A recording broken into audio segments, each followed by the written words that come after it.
Et bonjour à tous, moi c'est Stéphane de la chaîne Michael Knight TV. Vous pouvez me retrouver tous les lundis et jeudis soirs à partir de 20h30 pour de la réparation, du bricolage, du modding de consoles plus ou moins rétro. Vous serez accueillis avec des tonnes d'interactions. Vous pouvez me martyriser en direct, alors n'hésitez pas, venez nombreux. Ça se passe sur la chaîne twitch.tv/Michael Knight TV. Je vous attends avec impatience. Ciao les amis. T'as pas vu Stéphane? C'est qui Stéphane? Stéphane, cherche Stéphane. Stéphane! Stéphane? Stéphane! Stéphane! Stéphane! Je ne suis pas un homme. Je suis Stéphane! Je ne suis pas un homme. Mon nom est Maximus Decimus. Stéphane! Je ne suis pas un homme. Je m'appelle Stéphane! Je ne suis pas un homme. Stéphane! Je ne suis pas un homme. Michael Knight en direct avec son style, il nous connecte. Des streams vibrants, plein d'interactions. Bien les amis, on se retrouve ce soir pour le deuxième épisode de notre émission Philosophie. Et ce soir, nous allons parler de comment définir un gamer. Qu'est-ce qui fait les caractéristiques d'un gamer. Alors, on va pas parler de pro gamer, on va rester large dans l'appellation d'un joueur de jeux vidéo. Donc les amis, on va démarrer tout de suite, déjà avec une news qui fera un petit peu écho à ce qu'on va se raconter ce soir. C'est l'annonce, il y a un petit mois, de la mise en vente de Micromania par le tenant, on va dire, le possesseur, qui est GameStop, hein, donc société étrangère, qui est basée en Angleterre, si je dis pas de bêtises, Oui. GameStop. Oui. Et du coup, voilà, ils ont annoncé qu'ils voulaient vendre l'enseigne Micromania Zing. Et du coup, c'est un petit peu l'avenir du jeu vidéo physique qui est remis en question, puisque à part les grandes surfaces, il n'y a plus beaucoup de boutiques de vente de jeux vidéo physiques. C'est une annonce qui est assez étonnante, puisque ça fait 2 années de suite que les comptes de Micromania sont en positif.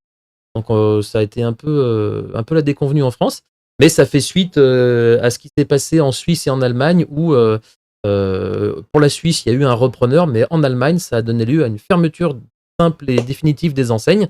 Donc plus d'enseignes de jeux vidéo physiques appartenant à GameStop, en tout cas sur le marché allemand. Voilà, donc on ne sait pas ce que ça va devenir pour la France. On attend qu'il y ait un repreneur qui se manifeste. La news, elle date d'1 mois, mais pour l'instant, rien, pas de nouvelles. Je me suis rencardé avant de démarrer l'émission. J'ai pas vu plus d'infos. Les seules infos que j'ai, elles datent 18 février, donc ça fait tout pile 1 mois. Je sais pas si vous avez vu d'autres infos circuler à ce sujet-là, mais John, tu disais que tu avais fait une petite émission là sur le sujet. Qu'est-ce que t'en penses? Ouais, alors, une petite émission sur. J'ai un ami à moi qui a une petite chaîne YouTube et pareil, il avait fait un débat sur le physique, le démat, et forcément ça tombait post-annonce que GameStop allait lâcher sa branche Micromania. Alors, effectivement, alors, je vais reprendre déjà ce qu'a dit Stéphane en intro, c'est que Micromania est bénéficiaire. Hein. Cette année, ils ont fait, alors j'ai des chiffres pas très loin, je crois 1 million, alors c'est pas, alors non, plus, je dis des bêtises, c'est 600 millions de bénéfices cette année. Hop, alors, c'est exactement... je vais vous 600 donner la millions somme de exacte. bénéfices cette année? Tant que ça Résultat net, 10 millions, ouais, excusez-moi, 10 millions. Ouais, 600 millions. 10 millions, dommage, Ça aurait non, été mais énorme. 10 10 millions, mais 10 fantasme millions énorme. déjà, c'est déjà énorme. 10 millions, c'est bien déjà. C'est pas mal. Donc voilà. Donc déjà, c'est vrai qu'on peut lire sur les internet, voilà, Micromania, bon voilà, ça va mourir, ça se vend pas, non, allez, plus personne n'achète du jeu physique, c'est trop cher, nanana. Malgré tout, c'est factuel. Cette année, c'est 10 millions de bénéfices. Hein. Donc ça, c'est plutôt quelque chose à mettre du bon côté. Hein, C'est encourageant en tout cas. c'est encourageant, effectivement, c'est encourageant, notamment dans le cas de la revente de GameStop de sa branche Micromania. Maintenant, effectivement, il va falloir trouver un repreneur. Alors, déjà, pour refaire un petit peu d'histoire, il faut voir, c'est qu'en 2017, GameStop a décidé que Micromania allait fusionner avec Zing. D'où Oui. le fait que maintenant on appelle Micromania Zing. Et vous avez dû le voir, maintenant dans les magasins, vous avez énormément de produits dérivés. C'est limite, vous avez même, des fois en fonction des magasins, vous avez plus de produits dérivés que de jeux vidéo. Oui. Pourquoi? Il faut savoir que la marge sur le jeu vidéo est très faible. Hein. Les magasins, quand ils vendent une console de jeu, alors ça dépend des consoles, mais ils prennent peut-être quoi, 50 centimes, 1 euro hein, par Ah oui, console, c'est pas c'est beaucoup. des pouillèmes. Hein. Tu vois, vraiment les marges sont vraiment ridicules. Et là où vraiment tu fais des grosses marges, en tout cas des meilleures marges, du dérivé. Par exemple, il y a une boutique à Lyon qui s'appelle jeuxvideo.fr et je sais, parce que la personne l'avait partagé sur les réseaux, mais par exemple, une figurine pop, c'est 30% de marge. Voilà, sur une figurine. Voilà. Donc la pop, tu la vends 15 €. Bah voilà, tu as 5 € qui retombent dans ta poche. Voilà. Et je voulais intervenir, moi, dans le fait que, bon, là, c'est les données théoriques, c'est très bien, on s'est lancé là-dessus, mais Micromania, qu'est-ce que ça vous évoque? Quels sont ces souvenirs qu'on a dans ces putains de magasins? Moi, personnellement, là où j'ai vraiment vu qu'il y avait un tournant à Micromania, c'est quand sur Saint-Genis 2, ils ont refait le magasin, là, au champ Saint-Genis 2, là, vers chez nous, à Lyon, et que j'ai mis les pieds dedans, et que j'ai vu qu'il y avait plus de produits dérivés, de pop et de figurines que de jeux vidéo. Et là, je me suis dit, ils sont en train de se réinventer. Et j'ai trouvé ça fun, hein, vraiment. D'habitude, tu allais à Micromania pour regarder un petit peu ce qu'il y avait en occasion, ce qu'il y avait neuf. Et là, cette fois-ci, c'était un autre magasin, une autre vision de la chose. Et je me suis dit, ils ont su se réinventer, ils vont perdurer. Malheureusement, non. C'est en mauvaise voie, on va dire, même si c'est pas tout fini.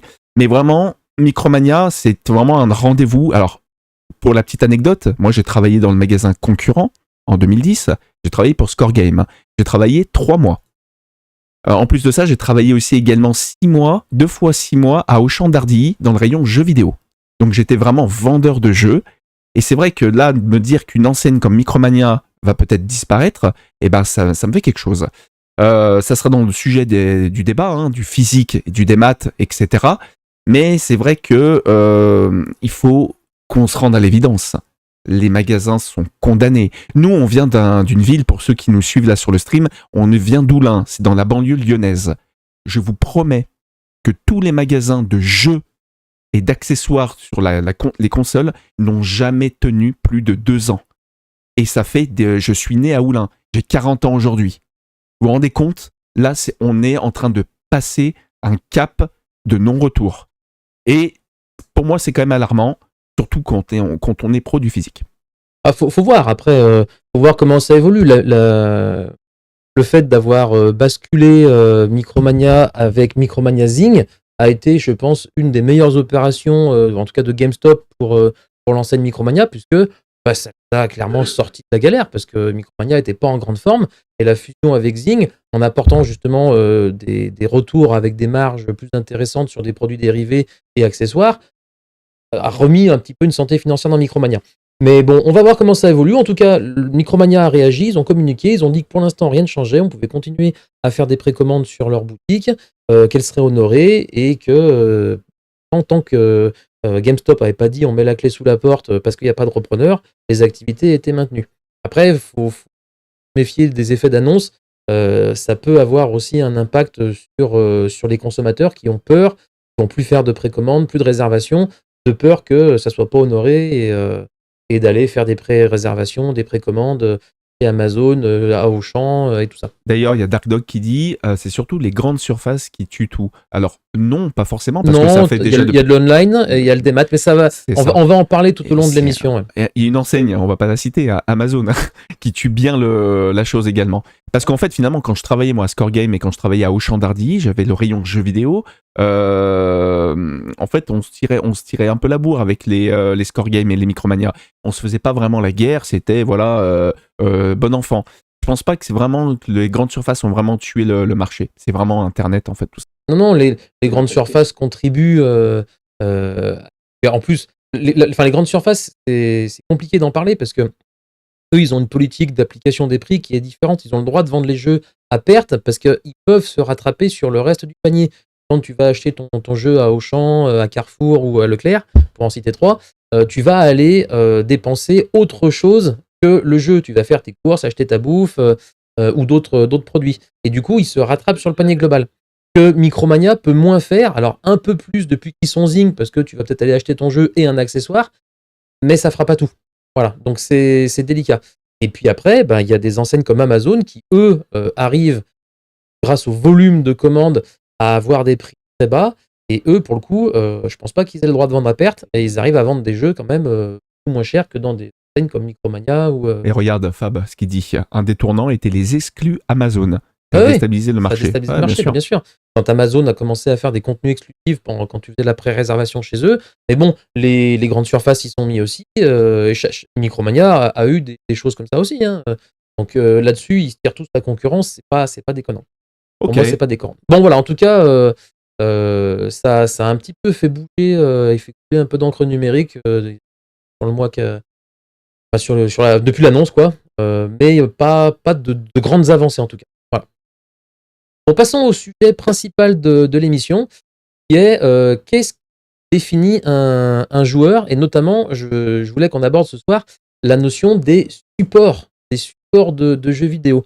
Est-ce qu'un joueur, c'est un joueur de PC Master Race avec des jeux hyper quali, machin? Est-ce que un joueur, c'est quelqu'un qui joue sur console de salon, type Xbox, PlayStation? Est-ce que c'est un joueur sur des supports hybrides comme la Nintendo Switch, ou carrément des consoles portables? Alors souvent, maintenant, ça va être dans du rétro parce qu'il y a beaucoup de fabricants qui font des consoles portables. Donc ça va être les Game Boy, les Game Boy Advance, les Game Gear, des consoles portables jusqu'à la 3DS. Et puis on a aussi tout ce qui est consoles d'émulation. Alors, de manière plus ou moins légale, ça on débattra pas de ce soir. Mais tout ce qui est console d'émulation rétro, à base de Recalbox, Retrobat, Batocera, etc. Et puis on a aussi tout ce qui est joueurs smartphone sur des applications mobiles. À mon grand désespoir. Eh ben, on va justement en parler. On va en parler. Et puis, il y a une partie qu'on parle peu, mais qui existe quand même. Alors, il y a eu des déboires, hein. Il y a eu Google Stadia dans le domaine, mais c'est tous les joueurs cloud. Ça existe. Et pour le coup, Microsoft est très, très, très impliqué là-dedans, puisqu'ils ont le Game Pass, qui permet de jouer sur console, sur PC, mais aussi dans le cloud. Et ça, c'est quelque chose qui apparaît de plus en plus. Nvidia, là, je suis en train de penser, j'ai pas le nom. Eh ben, GeForce Now. Voilà, GeForce, exactement.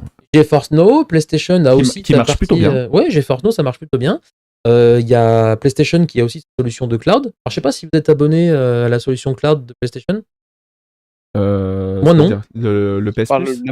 Le PS Plus, ouais, ils ont. Alors, il y a Moi, j'ai la formule classique, essentielle. En fait, il y a trois formules. Comme toi, John. Ouais, Pareil. mais est-ce que vous avez, avec le PS Plus classique, accès aux jeux dans le cloud? Non, je crois pas. Non, je crois qu'il faut le premium ou Elite. Voilà. Ouais. Alors ça, c'est un truc, si j'étais abonné PlayStation Plus, ça pourrait m'intéresser, puisque ayant le PS Portal, Sony ayant débloqué un petit peu les capacités du PS Portal avec une version bêta qui permet de jouer au cloud directement depuis le Portal sans passer par la PS5, c'est un sujet qui pourrait m'intéresser. Mais j'ai pas envie de claquer 20 balles par mois pour des jeux auxquels je n'aurais jamais le temps de jouer. Ça, on en reparlera éventuellement ce soir aussi. Ouais, c'est un autre sujet, mais il faut prendre l'abonnement annuel. Alors, pour ça, je fais une parenthèse. Bon, petit tips, vous prenez l'offre Black Friday et en parallèle, vous prenez des cartes Eneba. Par exemple, sur la carte, vous l'achetez 50 balles et vous avez 60 euros de crédit de PlayStation dessus. Et votre abonnement PS Plus, alors je parle pour l'essentiel, parce que moi, les autres formules ne m'intéressent pas. Mais l'essentiel, du coup, vous pouvez, sur l'année, vous pouvez le toucher à 50-60 balles. Offre Black Friday. Et à ce prix-là, franchement, c'est banger. Donc, ok. Faut pas oublier, pareil, je finis ma parenthèse, mais l'offre PS Plus, alors au-delà effectivement des sauvegardes, tout ça inclut, voilà, vous avez 3 jeux qui sont entre guillemets offerts chaque mois. Donc sur l'année, ça vous fait comme 36 jeux qui sont dans votre catalogue personnel. 36 jeux pour 50 balles. Voilà. Alors effectivement, par contre, demain, vous n'êtes plus abonné, vous n'y avez plus accès. Et à 50 balles chaque année, voilà. On est retomber sur vos pattes. On est dans une formule comme un abonnement au cinéma. Le film, vous allez le voir, mais vous ne le possédez pas. Ouais, bien sûr. Même principe. Vous jouez au jeu, mais vous ne le possédez pas. Ceci dit, ça, c'est des choses qu'on discutera aussi quand on fera la parenthèse sur le physique et le démat. Quand vous achetez un jeu dématérialisé, vous achetez le droit de l'utiliser. Vous ne possédez pas le jeu. Ça, on y reviendra. Donc, voilà. Est-ce qu'il faut, pour se définir gamer, jouer sur une plateforme particulière? Et moi, alors avant de rentrer dans ce détail-là, mon Steph, j'aimerais qu'on fasse juste un tour assez bref, nous rappeler par quoi on a commencé en fait. Par quelle console on a joué, comment on a découvert en fait le support en se disant ça y est, je rentre dans le monde du gamer. Moi, c'est simple, c'était sur la NES. Et quand je ferai d'ailleurs le reportage, enfin que je mettrai le montage sur ma chaîne YouTube, je mettrai des petites photos et des images avec un jeu qui s'appelle Isolated Warrior. C'est un jeu de shoot. Et je me souviens, j'étais vraiment gamin, j'avais 7 ans, je crois 6 ou 7 ans. Et là, ça y est, j'avais la première manette en main. Et je me suis dit, je suis un gamer et je jouais à mon jeu vidéo. Après, on s'est suivi Picsou, c'était DuckTales, je crois. Il y a eu les Mario et ainsi de suite. Après, je suis passé sur la Game Boy, vraiment la console portable, avec pareil, Super Mario Land, il y avait Mortal Kombat, j'avais Pokémon avec le câble Link. Et déjà, voilà, ma vie de gamer était lancée. Et après, j'ai eu, bien sûr, toutes les consoles qui sont arrivées. Mais tu vois, c'est important de se rappeler par là où on a commencé, par quoi on a commencé. Est-ce que vous deux, vous vous souvenez la première fois que vous avez allumé une console? Et quel jeu c'était? Quel jeu c'était? J'en ai pas un souvenir précis parce Ouais, que ça remonte. mes premiers contacts avec le jeu vidéo, c'était pas sur mes consoles. C'était Console des copains. non, pas des copains, c'était après le divorce de mes parents, quand ma mère s'est remise en couple. Mon beau-père, en fait, était lui très branché jeux vidéo. Il avait une Master System et une Game Gear.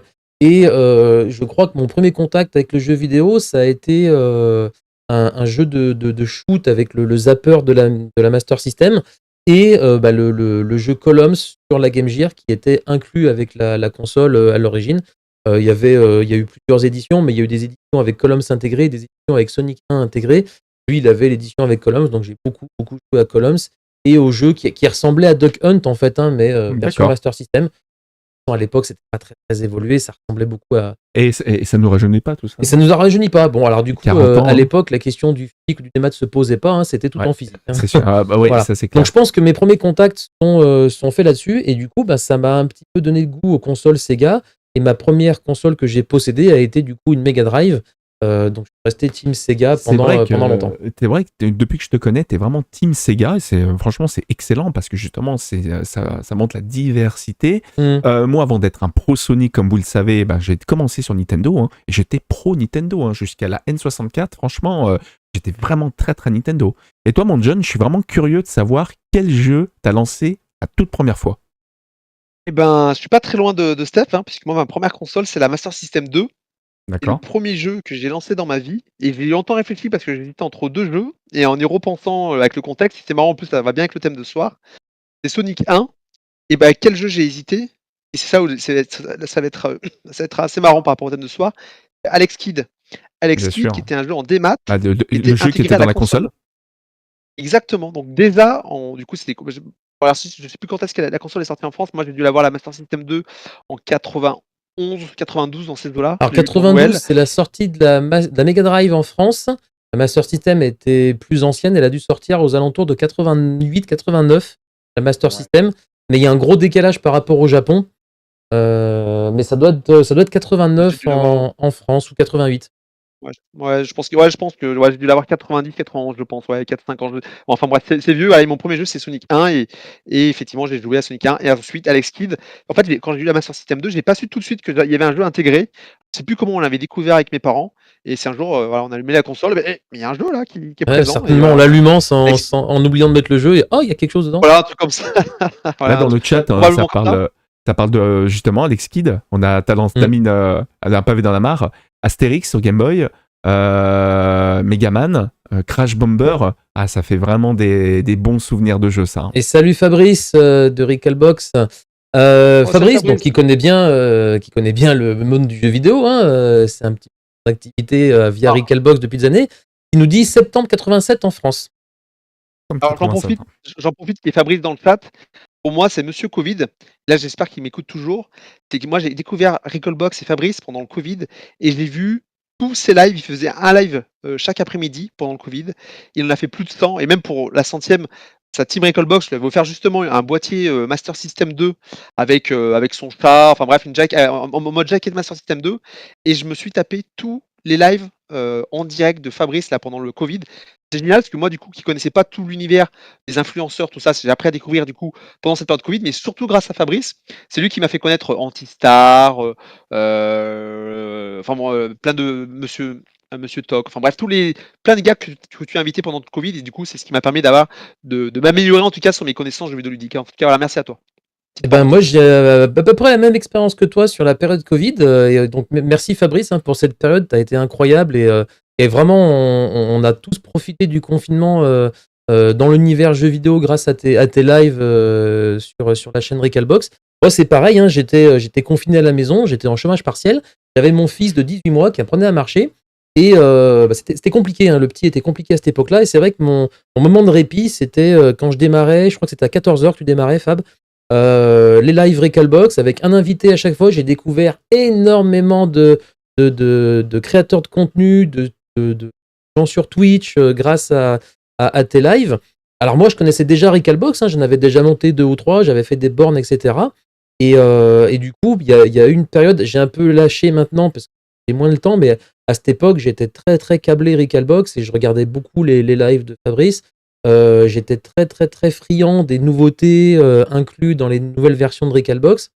Et les lives avec les invités au quotidien sur des émissions qui duraient 2-3 heures, c'était incroyable. Moi, je les regardais sur mon téléphone portable.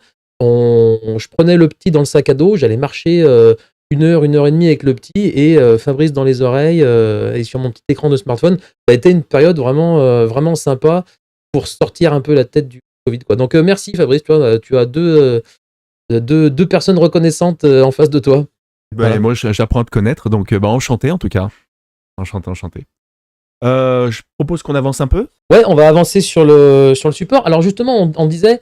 D'ailleurs, fun fact, qu'est-ce qu'il dit ? La première émission du Covid, c'était il y a 5 ans, jour pour jour. Eh ben, incroyable, j'espère que tu vas en faire un post sur les réseaux. Alors là, il y a quelque chose qui se passe là.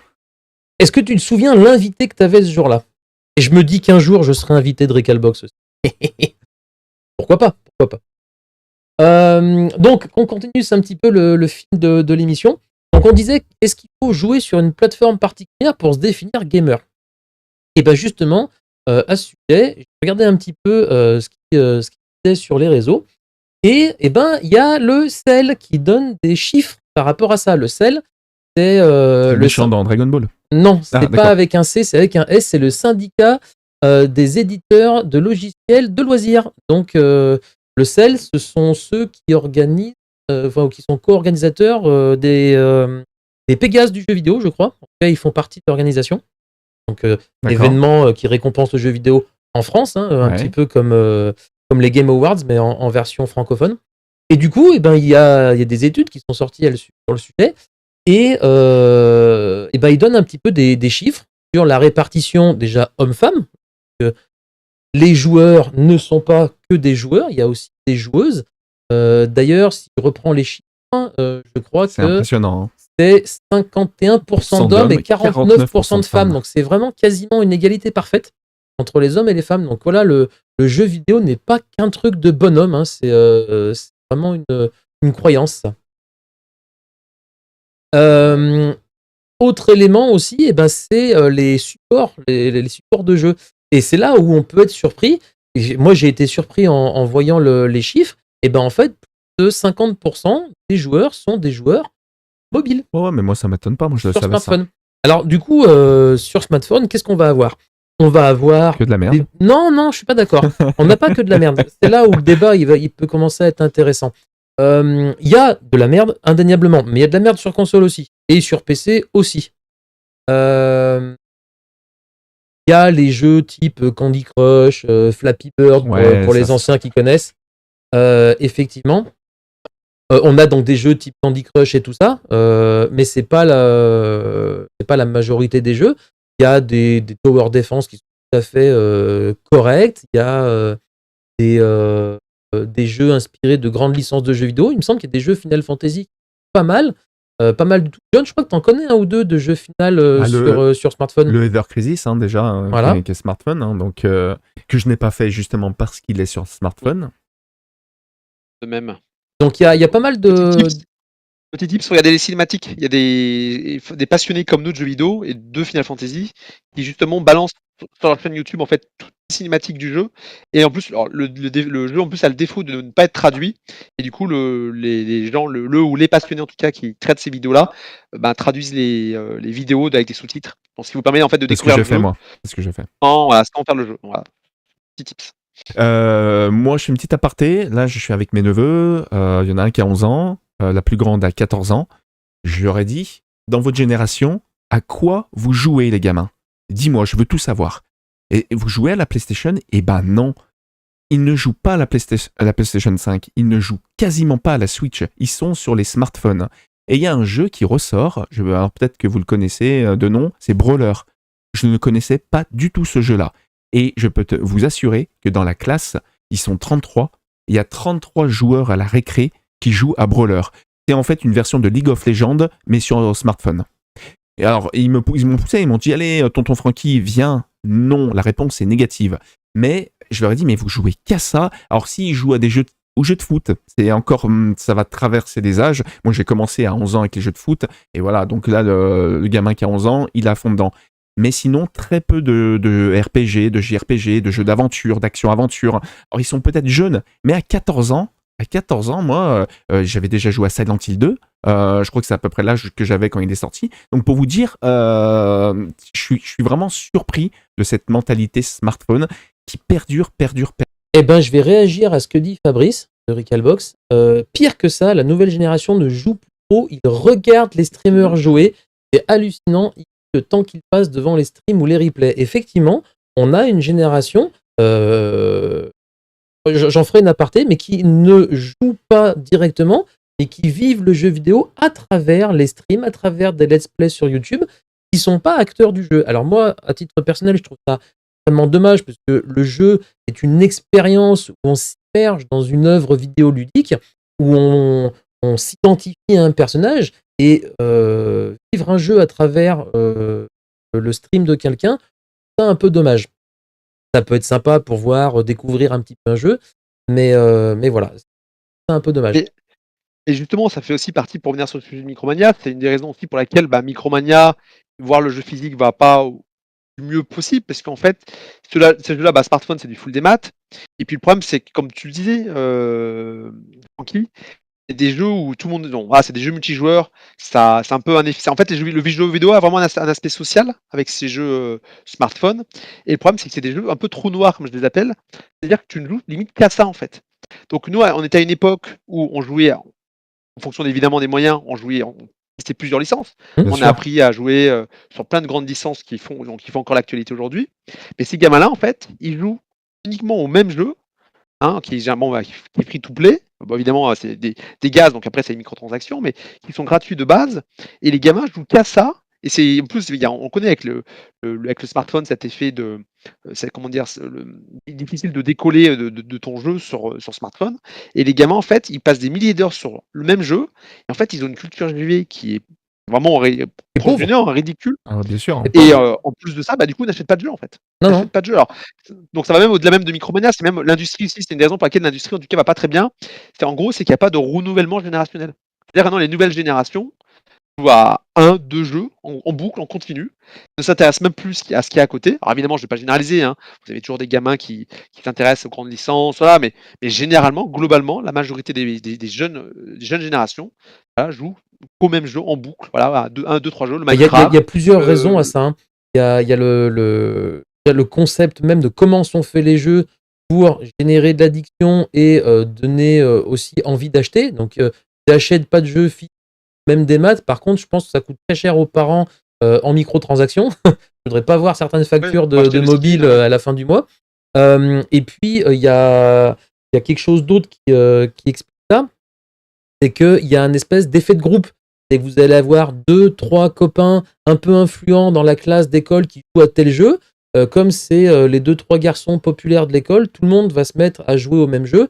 Et du coup, on va avoir cette espèce d'effet de masse, la pression sociale, fait que si tu veux être in, il faut jouer à Fortnite, à Roblox, Exactement. Puis, je les ai pas tous en tête. Là, ce jeu Fortnite et Brawler là que je vous évoquais, il y a aussi une part d'addiction avec le ranking. En fait, si vous voulez, c'est des jeux multi en coop et on gagne des niveaux, on gagne du rang, on gagne des armes et ainsi de suite. Et en fait, du moment où il y a du ranking, tu mets ça à des gamins qui jouent en compétition, on les met très tôt en compétition et ils sont dans une parfaite addiction. Là, donc, il y a Fabrice qui dit, c'est Fabrice de Recalbox, ça, qui dit, donc, les gamins ne sortent plus. Avant, on les voyait, on se faisait du multi en local et tout. Je suis entièrement d'accord. D'ailleurs, ça sera le moment de glisser ma chaîne YouTube, Francky Mon Kiki. J'ai organisé un tournoi Tekken avec John et Stéphane. On s'est retrouvés à 8. On a rejoué avec 2 consoles. On s'est éclaté. Et là, Écran partagé. et ainsi de suite. Pas de ranking en ligne ou quoi que ce soit. Hein. C'était Exactement. un ranking papier sur 2 consoles, 2 télés. Et c'est vrai que maintenant, voilà, c'est complètement perdu ce côté où on se retrouve chez soi et on va C'est jouer vrai avec que les copains. c'est un effet un peu Heureusement. boule de neige parce que les gens sortent moins, donc on leur fout que des jeux avec des connexions en ligne. Vu que ça marche, on fait plus que ça. Les jeunes, du coup, ils ont plus que ça, donc ils sortent plus.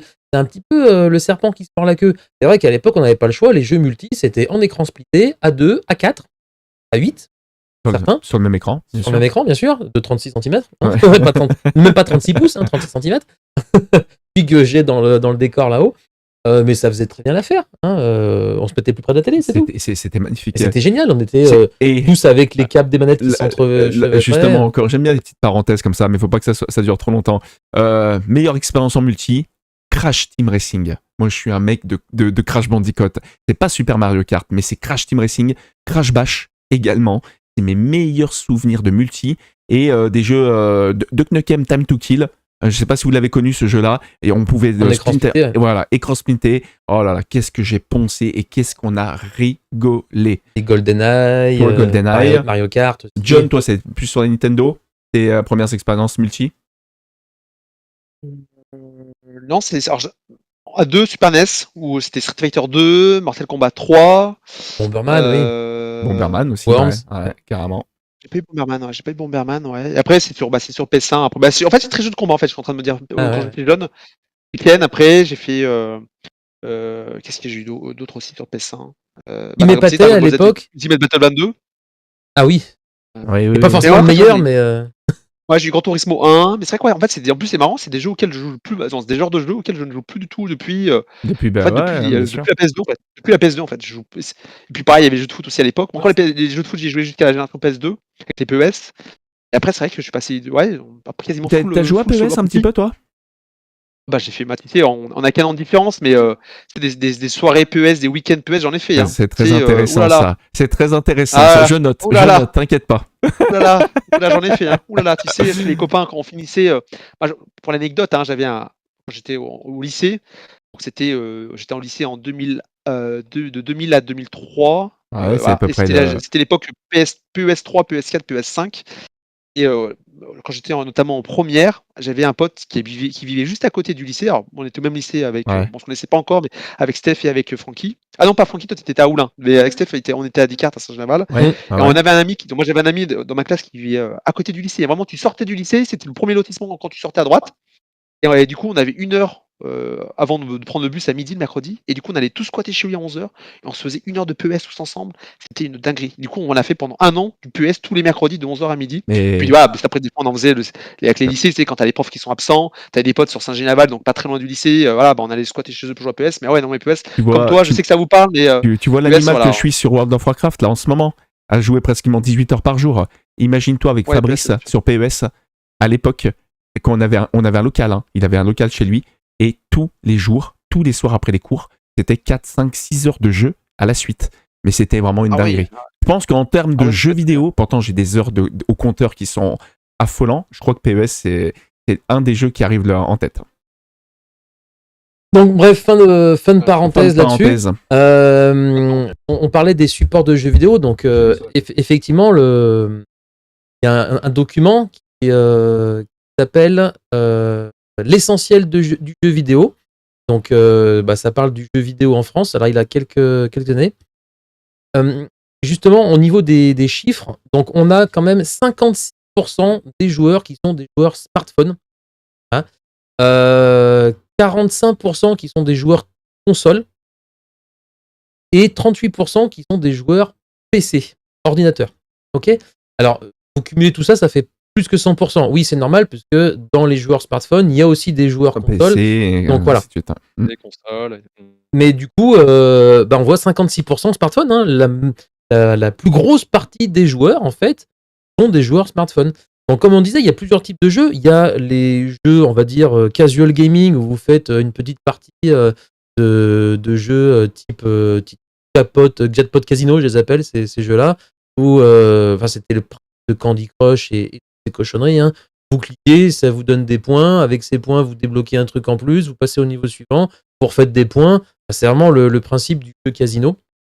Mais vous avez aussi des vrais jeux. Des vrais jeux, et d'ailleurs, il y en a un que j'ai en tête, qui est un jeu qui était sorti que sur plateforme Apple, qui récemment est sorti sur console de salon ou hybride.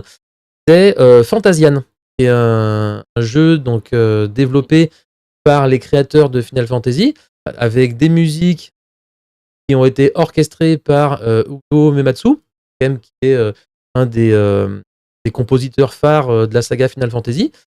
Et ça, c'était sorti que sur smartphone Apple. C'était un contrat qu'ils avaient ensemble. Alors, je suis ravi de l'avoir vu débarquer sur console de salon ou console hybride. Mais voilà, ça, c'est des vrais jeux complets, RPG, avec de l'aventure, de la durée de vie, challenge. Ça, c'était sur smartphone. Donc, c'est pour ça, quand tu dis que c'est que de la merde, je suis pas d'accord. Il peut y avoir de vraies bonnes exclus. Vraiment, vraiment jeu, quoi. Moi, ce qui me dérange, c'est un téléphone. C'est même si on fait beaucoup de choses avec, c'est pas fait pour jouer. Enfin, c'est mon ressenti à moi. Me poser avec ne pas avoir de manette en main, d'avoir un pavé tactile, moi, ça me dérange. Il y a un côté qui me dérange parce que je suis sûr qu'il y a des très bons jeux. Même, j'aurais téléchargé FF7 original sur mon téléphone. J'ai un pote qui jouait au travail et j'avais du mal. Je lui disais, ouais, ok, c'est FF7, c'est mon jeu de cœur, mais j'ai du mal à jouer sur téléphone. C'est vraiment en fait le support lui-même plus que la qualité du jeu qui me dérange. Et je pense qu'il y en a beaucoup qui seront d'accord avec moi. Après, voilà, c'est pratique. Alors, dans spoiler, tu peux connecter une manette en Bluetooth à ton téléphone. Ouais, mais la manette, mais de jouer sur un téléphone, c'est vraiment le support qui me dérange. Pour moi, le joueur, il est sur un écran fixe. Déjà, j'ai du mal avec les consoles portables. Bon, ça, c'est moi. Hein. Alors, en plus, tu me parles de téléphone, je suis un peu plus réticent. D'ailleurs, pour embrayer, si vous me le permettez, sur la question de comment. La vraie question, c'était comment on se définit gamer pour vous. Là, dans le chat, on n'a pas vraiment répondu à la question dans le sens où, est-ce que pour vous, si, j'avais vu, je crois que c'est Dark Dog qui a dit, pour moi, un vrai gamer, c'est celui qui joue sur plusieurs supports et qui pense jeux vidéo H24. Je crois que tu avais mis ça. Ça m'a fait sourire, d'ailleurs. Et moi, j'ai une propre vision, ma propre vision de la Frankie mon kiki du gamer. Alors, c'est simple. Avec l'expérience que j'ai joué sur PC, j'ai joué sur console. Et comme je vous ai dit, j'ai joué sur Nintendo aussi à l'époque. Et là, en fait, récemment, je me suis fait un joli setup et je me suis dit, j'ai 4 points clés qui me définissent comme gamer. Et encore une fois, attention, c'est que ma propre vision de la chose. Pour moi, je me suis dit, allez, t'as passé le cap de la console, va plus loin. Prends un PC puissant. Pourquoi ?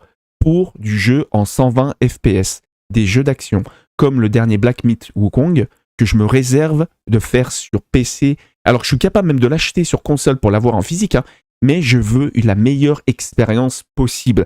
Et pour l'avoir vu chez des copains, le 120 FPS, ça fait vraiment, vraiment la différence pour ce genre de jeu. Mais pas que, on a les God of War qu'on peut retrouver, on peut redécouvrir via ce PC puissant. Les MMORPG sur console, même si j'ai joué à FF14 à la manette, pour moi, c'est le clavier souris. Alors, on peut brancher bien sûr un clavier et une souris sur sa console, mais pour moi, c'est des jeux de base qui se jouent bien sur PC, qui s'y prêtent bien. Les FPS, c'est pareil, clavier, souris. Alors, il y a tellement de jeux qui sont compatibles avec le PC que je me dis, c'est indispensable. Et j'ai toujours gardé sur le coude un PC. Pour l'expérience vidéoludique, j'ai acheté d'ailleurs une superbe télé pour ça, mais également pour tous ces styles de jeux qui s'y prêtent. Ça, c'est la partie PC. Pour moi, un gamer, deuxième point, c'est un joueur qui a une console next-gen, peu importe, une Switch, une Xbox, une PS5. Je m'arrêtais sur la PS5, pourquoi ? Parce que je suis un platineur. J'adore ça, j'adore les trophées. Voilà, donc j'ai mon PC, ok. La console, elle va m'apporter du confort sur certains jeux. Un jeu de combat, Tekken, Street Fighter. Je suis désolé, on joue pas ça sur PC. C'est une aberration. Les jeux de voiture, également. Un jeu de voiture, c'est soit la manette, soit un volant, mais que tu branches sur une console. C'est encore une fois ma vision. Les JRPG. JRPG, pour moi, tout de suite, côté platine, me fait dire que la console next-gen, surtout pour les derniers RPG qui sont sortis, c'est le plus adapté. Voilà. Donc, un PC, une console. Troisième point, un émulateur ou une console rétro. Et là, je suis assez dur. Les gens qui me connaissent le savent. Si tu ne joues pas rétro, pour moi, tu ne te définis pas comme un gamer. Le rétro, c'est pas que des JRPG à l'ancienne. c'est des Donkey Kong, Mario, redécouvrir des jeux. Je parlais de Picsou, d'Octel, mais c'est un jeu que j'adore. Stéphane m'a fait une console rétro. Il est dedans et je vous jure que je m'éclate. C'est une Recalbox. Une Recalbox. Donc, en gros, voilà, la partie rétro, pour moi, ça fait partie de l'expérience d'un joueur. Et moi, dans mon setup, Francky mon kiki, PC puissant, console next-gen, console rétro ou émulateur. Et dernier point, et pas des moindres, je suis un fan de jeux d'horreur. Il faut un casque VR et un VR PlayStation. Le VR 2 est génial. Il est pas donné, il a son prix, il vient de baisser. Je vais bientôt l'acheter. J'ai 5 jeux sous blister qui attendent de découvrir le jeu sous VR.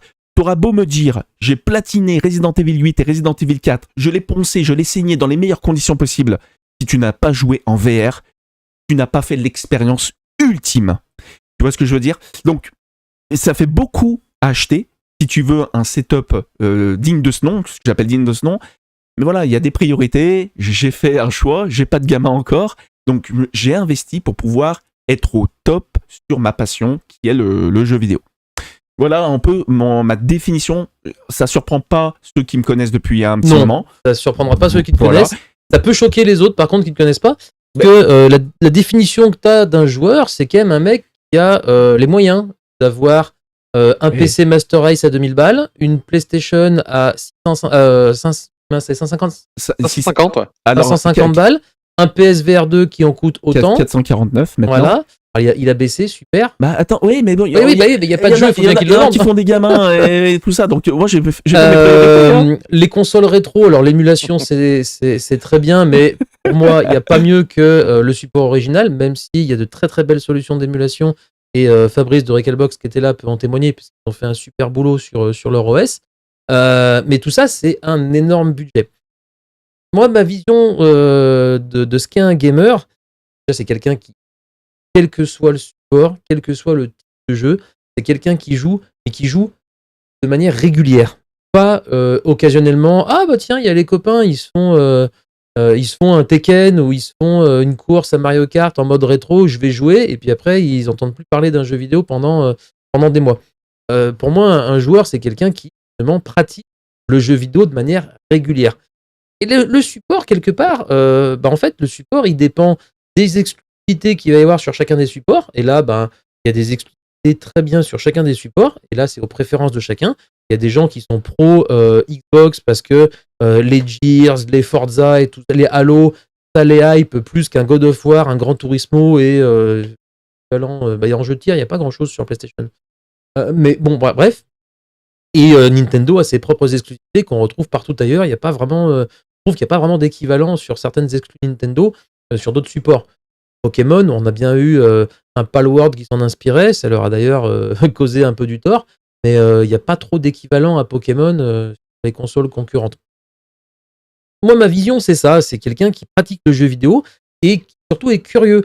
Tu parlais de la pratique du rétro gaming, je suis d'accord, pour moi, le rétro gaming fait partie du patrimoine du jeu vidéo et c'est important pour l'histoire du jeu vidéo, mais au-delà de remettre sur des licences ultra connues, moi ce que j'aime dans le rétro gaming, c'est découvrir justement des jeux qui ont été méconnus à l'époque ou alors qui sont complètement passés sous les radars, qui ont été oubliés. Il y a des jeux très sympas. Parce que tu faisais sur ta chaîne. Ce que je faisais quand je faisais encore du jeu rétro, c'est ce que j'essayais de faire, c'est découvrir des jeux qui n'ont pas eu forcément un très grand succès, qui soient médiatiques, critiques, et du coup, c'est un petit peu redonner ces lettres de noblesse à des jeux qui en fait ont des qualités, défauts aussi, mais qui ont surtout des qualités et qui méritent d'être découverts, d'être joués pour voir qu'il n'y avait pas que des Mario, des Street Fighter et des Dragon Ball sur Super NES, quoi. Voilà. Ouais, mais tu vois, dans ce que tu dis, un mec qui joue régulièrement, tu le définis comme gamer. Ouais. Il fait que du Fortnite. Et je suis désolé, pour moi. Pour toi, c'est un gamer. Pour moi, ça l'est pas. Mais c'est pour ça qu'on parce que tu as une aversion particulière pour ce type de jeu. Ça reste un jeu. Il y a quand même des développeurs qui ont fait ça. Moi, ce qui me dérange dans ce type de jeu, c'est les microtransactions qui sont mises en place et c'est le côté un petit peu addictif et un petit peu. Alors, Fortnite, je sais pas, mais il y a beaucoup de jeux de ce style qui sont un petit peu pay to win. Ça me dérange. Tu sais que je suis vraiment placé cul entre deux chaises. Pourquoi? Parce que j'ai évoqué Fortnite, mais ça peut être League of Legends. Et encore, ça peut être autre chose. Et je peux vous dire que je suis en plein dedans. World of Warcraft. Eh ben, je peux vous dire que dans la guilde où je suis, les gens n'ont fait que ça que depuis 2005. Quand tu vois le parcours que j'ai effectué moi, alors que je suis un gros joueur de WoW, eh ben, j'ai du mal à faire la part des choses. Et eux, ils me disent, ouais, mais non, t'es sur le meilleur jeu du monde, blablabla, ils vantent les mérites et tout ça. Et je lui dis, non, t'es pas allé explorer les autres choses. Et je peux pas te considérer, toi, qui es mon meilleur ami dans la guilde, comme un gamer, par exemple. Vraiment pur et dur, parce que tu n'as connu qu'un seul jeu depuis toutes ces années sans aller explorer d'autres sources. Vraiment, je reste sur cette position du gamer qui est vraiment, diversifié dans sa façon d'aimer le jeu vidéo. Et toi, mon John, t'en penses quoi?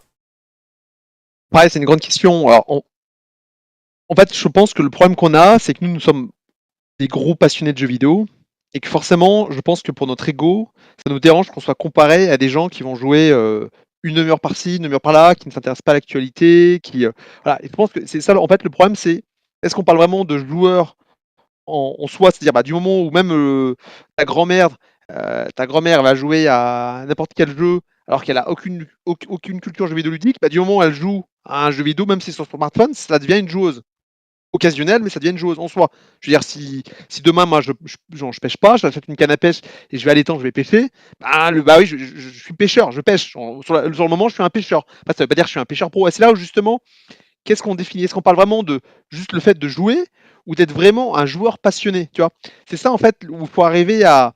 Est-ce qu'on distingue les deux? Et c'est vrai que le problème, moi, ce que j'ai avec ce que tu as partagé, Steph, là, sur l'étude qui a été effectuée, c'est qu'en fait, tout est mélangé. Le joueur occasionnel, la mamie qui va jouer au smartphone, tout comme nous, les joueurs passionnés, Ouais, on est tous dans le même sac. beaucoup de temps et d'argent. Et c'est ça, en fait, le problème de cette étude. Ça qui me dérange beaucoup, c'est qu'en fait, nous, les gens passionnés, et la preuve, on est sur Twitch, là, en une semaine, à parler de jeux vidéo, c'est que voilà, ça, c'est la preuve qu'on est vraiment des vrais passionnés de jeux vidéo.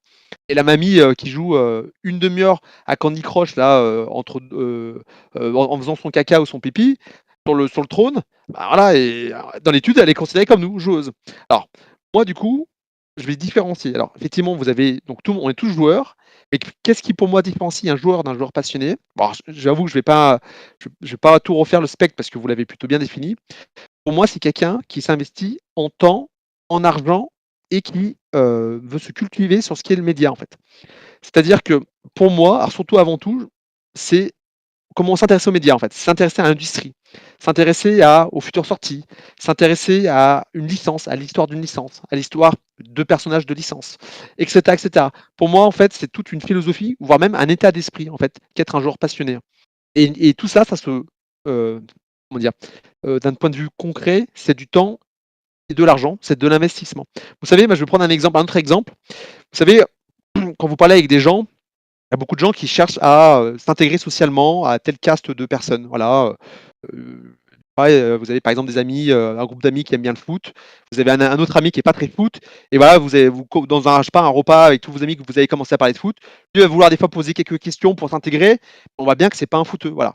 Et moi, par exemple, j'ai un cas. Je vais vous donner un exemple personnel que j'ai vécu. Moi, je suis quelqu'un qui aime bien voyager. Alors, c'est vrai que je voyage beaucoup moins maintenant depuis que je suis père de famille. Et avant, je voyageais, je faisais 2-3 voyages par an. Et je me considérais vraiment passionné de voyage parce que voilà, concrètement, je m'intéressais à différentes destinations touristiques et puis surtout, voilà, je prenais du temps et de l'argent pour voyager. Voilà, un acte concret. Et j'avais un ami qui, pareil, qui aime bien. J'ai un ami qui aime bien des fois. Il se cherche un petit peu. Voilà, il se cherche un petit peu. Il aime bien toujours essayer de bien se faire voir. Voilà. Et un jour, il me dit, voilà, j'aime donc Rixus, voilà, John. J'aime bien voyager, moi. Je suis quelqu'un qui aime bien voyager. Je lui fais OK, bah, si tu aimes bien voyager, alors je lui demande, je lui fais, mais c'est quoi voilà, voilà. Et du coup, je lui dis, bah, OK, t'aimes bien voyager, mais c'était quoi ton dernier voyage? Alors il réfléchit, il me dit, ouais, je suis allé en Ardèche l'année dernière. Je le regardais, je lui dis, en Ardèche, t'as voyagé en Ardèche? Alors tu vois, moi je suis tolérant, je suis Après, pas tout trop dépend de moqueur, ses tu vois, moyens. Ça, c'est encore autre chose. non, mais il a les moyens. Non, il a les moyens. Non, Et ses convictions. Non, il a les moyens. c'est encore Il est autre chose. blindé. Non. Et tu vois, et j'ai compris, toi, et j'ai un petit peu creusé, tu vois, De toute façon, je le connais, je sais comment il est.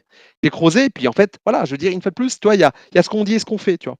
Donc, non, t'es pas un passionné de voyage. Si t'es passionné de voyage, comme tu as le budget, justement, hein, en plus, célibataire sans enfant, depuis longtemps, tu aurais fait des voyages par-ci, par-là en Europe ou dans le reste du monde parce que tu es passionné de voyage. Là, tu n'es pas passionné parce que voilà, et c'est une fois de plus, il y a ce qu'on dit et ce qu'on fait. Moi, je juge sur les actes. Voilà, donc c'est un petit peu pareil sur les passionnés de jeux vidéo. C'est les actes sur lesquels je juge. Voilà, donc j'ai besoin de voir des gens qui s'investissent en temps, en argent et en culture. Et c'est comme ça, moi, en tout cas, c'est ma propre philosophie. C'est comme ça que je différencie un joueur lambda, un joueur passionné. Voilà. Mais une fois de plus, hein, pour finir, c'est là où je reproche effectivement à l'enquête, c'est que tout est regroupé en fait Bien en sûr. un, Bien sûr. et Ouais. qu'au final, nous voilà, nous les Bah, core c'est- gamers, on est mélangés avec la mamie de 90 ans qui joue à Candy Crush dans ses toilettes. Voilà. C'est marrant, hein, mais la vision de chacun est très différente. Et effectivement, toi, tu considères, John, j'ai l'impression que n'est pas un joueur quelqu'un qui n'est pas passionné. Que tu peux, Non, on peut pas je parle de joueurs dissocier. passionnés. Non, comme je disais, du moment où tu joues, même si tu joues à un jeu de merde, même si tu joues sur smartphone, même si tu joues 15 minutes, tu es un joueur. Voilà. Voilà, tu rentres dans les statistiques, dans l'étude, tu rentres dans les statistiques. Oui, bien sûr. Mais Et moi, ça, l'étude ne dit pas les joueurs passionnés, eux, c'est un joueur. À partir du moment où tu joues sur un support, c'est un joueur. Voilà. Ouais, non, mais c'est bien sûr. Non, mais c'est pour ça que je déplore cette étude qui mélange tout, qui fait que les joueurs passionnés comme nous, on est mélangés mélange à la tout. masse. Voilà, les... Alors, il mélange tout, j'ai du mal avec ça. Il fait pas de différenciation, ça oui. Mais est-ce que c'est inclure tout le monde Est-ce que c'est tout mélanger? Je sais pas. Pour moi, c'est pas faire de différence entre un joueur passionné qui s'investit vraiment dans le jeu vidéo et un joueur régulier, mais pas forcément passionné. Et encore, un joueur occasionnel. Et mine de rien, c'est un joueur. mais totalement, mais ça, je ne nie pas du tout. Je ne nie pas du tout, vraiment, c'est juste que voilà, moi j'aime bien, en tout cas j'aimerais, et cette différenciation entre joueur vraiment occasionnel, casu, voilà, et le joueur, voilà, comme nous, comme les personnes qui nous écoutent ce soir, voilà, des joueurs confirmés, passionnés. La difficulté de différencier ça, c'est où tu mets le curseur pour définir une passion et à quel moment tu bascules entre le casual et le passionné. Et ça, c'est compliqué dans une enquête de différencier un passionné d'un joueur régulier, d'un joueur... alors, un joueur régulier, un joueur occasionnel, là, tu peux chiffrer, dire, si tu joues plus de 15 minutes par jour, tous les jours, c'est un joueur régulier. Ok. Mais le niveau de la passion, on a fait une émission entière il y a 2 mois, chacun vit la passion différemment. Et regarde ce que Fabien dit sur le chat. Un footballeur qui joue en loisir ou qui joue en Ligue 1 reste un footballeur. Ah, mais totalement. Ah, voilà. mais moi, je suis totalement de cet état d'esprit-là. Et d'ailleurs, quand je me mets au volant de ma voiture, je suis un pilote. C'est un état d'esprit. Ouais, c'est ça. Pour moi, il n'y a pas de métrique, c'est pas tu fais tant de jeux ou tant d'heures de jeu par jour, par mois, peu importe. Il n'y a pas de métrique à prendre en compte. Pour moi, c'est un état d'esprit. Voilà. C'est un état d'esprit parce qu'on ne peut pas juger. Genre, le mec qui joue je sais pas, 4 jeux par an, c'est un casu, et du moment où tu es à 5, tu es un joueur passionné. Toi, ça marche pas comme ça. Oui, ça marche pas comme ça. Pour moi, c'est un package. Voilà. C'est un package, c'est pour ça que je ne mets pas dans la balance, il n'y a pas de métrique. Voilà. C'est juste un état d'esprit à avoir, ce qui se concrétise par des actes concrets. Là, comme je disais, le fait de dépenser plusieurs centaines, voire des milliers d'euros chaque année, des centaines, voire des milliers d'heures chaque année dans le jeu, et puis ça comprend aussi la partie, comme je disais, s'instruire.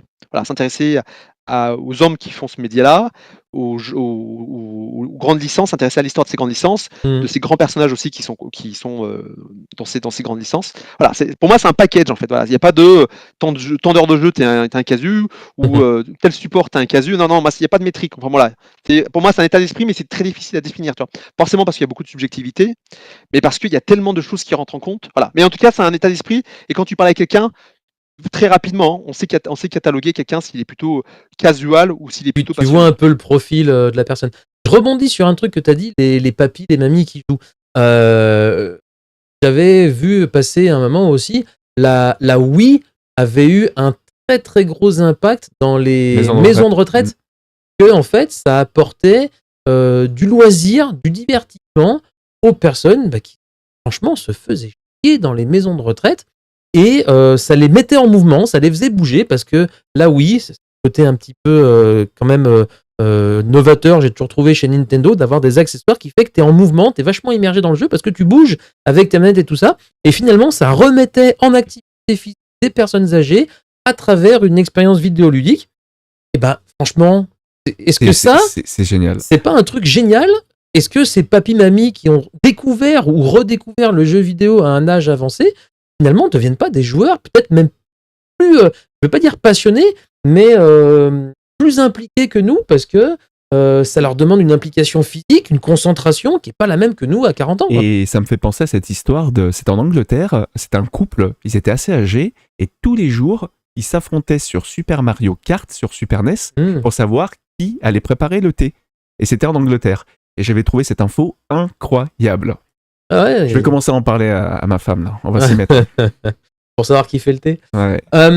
Autre question que je m'étais posée en préparant l'émission, c'est est-ce que le support de jeu définit l'intensité de l'expérience de jeu? Ça, on peut en parler aussi, Franck, t'en as un petit peu parlé, parce que t'as dit, moi, c'était PC Master Race, console PlayStation avec casque VR. Est-ce que le support définit l'intensité de l'expérience? Alors, c'est bien parce que je suis un peu extrémiste. Et, Un peu, ouais. et voilà, et quand je suis là avec vous, vous êtes là un peu pour tempérer. Mais, par exemple, Silent Hill 2, pour moi, j'en avais parlé à Stéphane, il devait presque me trouver l'endroit, mais pour moi, pour le redécouvrir, 20 ans après, il est encore sous blister, hein, c'était d'y jouer dans une maison hantée, dans une maison délabrée, seule, et de me faire une nuit blanche dessus. Et là, pour moi, c'est l'intensité, l'immersion à 100%. Et c'est vrai que j'ai toujours eu Mais ça, là, c'est le lieu. Là, c'est le C'est lieu, pas le mais support de jeu. bah, le support, après, bien sûr, quand je vous disais le PC pour avoir des meilleurs graphismes, ça dépend des jeux. Hein. Mais c'est vrai que j'ai toujours eu cette vision de me dire putain, j'ai la possibilité d'y jouer à 100%, j'ai le budget pour, vas-y, fais-toi plaisir et mets-toi dans les meilleures conditions. Attends, je suis quelqu'un de très patient, je suis capable de garder un jeu sous blister 1 an, 2 ans, mais parce que je vais le sortir au bon moment, quand j'aurai le bon support, quand j'aurai la bonne hype aussi pour y jouer. Et pour moi, vraiment, Steph, je te le dis, le support, c'est vraiment l'intensité du jeu. Alors qu'il y en a certains, et Fabien dans le chat, lui, comme on dit vulgairement, s'en bat les steaks. Lui, tant que l'histoire est là, qu'il y a un jeu, qu'il y a même du vieux 2D, il va pouvoir y jouer. Moi aussi, hein, je suis capable de le faire. Mais c'est vrai que sur certains jeux, eh ben, j'aime faire la part des choses. Un JRPG à l'ancienne, ok. Mais par contre, un jeu d'action, putain, j'ai la capacité d'avoir quelque chose en 120 FPS. Pourquoi m'en priver? Surtout que j'ai peut-être le skill qui va avec pour justement performer. Ça me fait chier de me brider comme sur Sekiro, où j'ai joué en 30 FPS. J'ai platiné Sekiro en 30 FPS. Et je me dis là, mais putain, mais c'est pas possible. Quand je vois mes potes qui jouent sur PC et qui ont cette fluidité, je me dis merde. J'en ai chié, tant mieux pour moi. Hein. C'est gloire à moi. Mais j'aurais pu vraiment pousser la chose. Alors, je sais pas si vous deux, vous êtes dans cette optique ou pas. Pas autant. Pas autant. Pas autant, parce Toi, que... plus que John, je pense. Ah, c'est pas dit, parce que... Alors, moi, il y a le support de jeu. Oui, je suis très attaché au matériel original. Même si j'aime beaucoup l'émulation, et ça m'a fait très plaisir d'avoir Ekelbox tout à l'heure dans le chat. Je préférais toujours jouer sur une console d'origine, sur un écran d'origine. Passer par de l'émulation sur des écrans modernes, je trouve que ça ne retransmet pas toute la palette des couleurs qui avait été prévue par les développeurs à l'origine, les effets de transparence, la rémanence. Les mecs, quand même, à l'époque, étaient limités en couleurs et en effets de transparence, et ils jouaient sur la rémanence des écrans cathodiques pour apporter des couleurs supplémentaires qui n'étaient pas disponibles dans la console, ou pour apporter des effets de transparence en faisant clignoter des sprites, et avec la rémanence de l'écran, ça donnait un effet de transparence. Et ça, on ne le retrouve pas sur l'émulation. Donc oui, là, le support, pour moi, il a une importance, mais c'est plutôt pour vivre l'expérience originale. Franchement, découvrir un jeu rétro aujourd'hui en émulation reste un très bon moyen de découvrir un jeu rétro et d'avoir l'expérience de jeu très proche de ce que c'était à l'origine. Donc oui, quelque part, pour avoir... Mais c'est plus le côté nostalgique qui parle. Après, sur des jeux récents, il y a beaucoup de jeux sur la Switch que je peux y jouer en mode portable, et j'ai... En nomade. En nomade, voilà. J'ai moins l'occasion de me poser dans mon salon devant ma télé avec ma manette pour jouer à un jeu que de jouer en nomade. Et au final, le PS Portal que je crachais dessus quand c'est sorti en disant ça sert à rien, c'est même pas une console, c'est que du cloud sur ta propre console, machin. Et ben en fait, j'ai craqué, je l'ai acheté, et la PS5, on a eu le reveal, ça s'appelle les stats de 2024, et au final, j'ai passé plus de temps à jouer à la PS5 sur le Portal que sur la PS5 elle-même. Donc oui, le support, moi en fait, il va être par rapport à l'aspect pratique du jeu et pas par rapport à l'expérience de jeu. Et finalement, entre jouer sur une grosse télé avec une résolution 4K et jouer sur un petit écran de 7 pouces mais à 20 cm de mon visage, est-ce que l'expérience de jeu par rapport au rendu, au graphisme machin est très différente? Pas vraiment en fait, pas vraiment. Tu disais aussi, je rebondis sur le fait que oui, il faut un budget. Tu me parles d'un PC d'A 2000, tu me parles. Mais il y a des gens qui ont le budget, qui sont passionnés comme je le suis, et qui ne le feront pas parce que ça les intéresse pas. Et moi, je suis tellement passionné de jeux vidéo que je veux tellement vivre les meilleures expériences possibles que je me suis saigné vraiment littéralement pour investir un setup en me disant bon. Rétro, c'est bon, Steph il m'a fait la Recalbox, elle est parfaite, il y a 20 000 jeux, en plus avec du son optimisé, c'est parfait. Le PC, il tourne à 120 FPS, ok. La PlayStation 5, elle est là, je vais acheter un VR, ça me coûte 600 balles. Putain, fait chier, j'ai pas les sous encore pour l'acheter. Allez, j'attends un petit peu, je l'achète, mais je veux la meilleure expérience possible. Et vraiment, moi je suis extrémiste de l'expérience. Voilà. Je peux me définir comme ça. On va laisser la parole à John, mais je reviendrai sur ce qu'est la meilleure expérience. Bon John, à toi. Non, bah, moi, c'est sûr, tu l'as bien dit, Francky, moi, je suis pas difficile. C'est pas une histoire de manque de moyens, hein. Je pourrais aussi m'acheter un gros PC si je le voulais.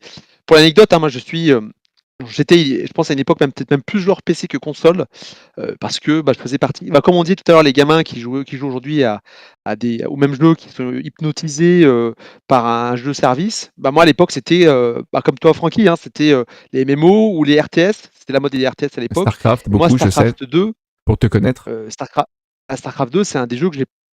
Franchement, c'est peut-être. Des fois, j'y pense, hein, je me dis quel est le jeu auquel j'ai passé le plus d'heures dans ma vie. Starcraft 2 fait partie vraiment de ces jeux où il pourrait avoir la couronne. Vraiment, j'hésite. J'hésite entre lui. Il y a eu Smash Bros Melee sur GameCube aussi.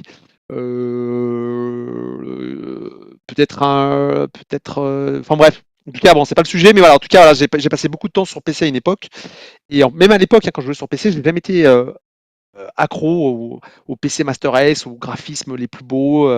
Voilà, moi, ce qui m'intéresse, moi, c'est l'aventure, c'est l'histoire, c'est la bouffée d'oxygène que me procure le jeu vidéo. Évidemment, il faut le jeu physique aussi. Voilà, c'est le plaisir. Pour moi, le plaisir du jeu vidéo, ça commence au moment où je choisis, donc, où je vais choisir de précommander.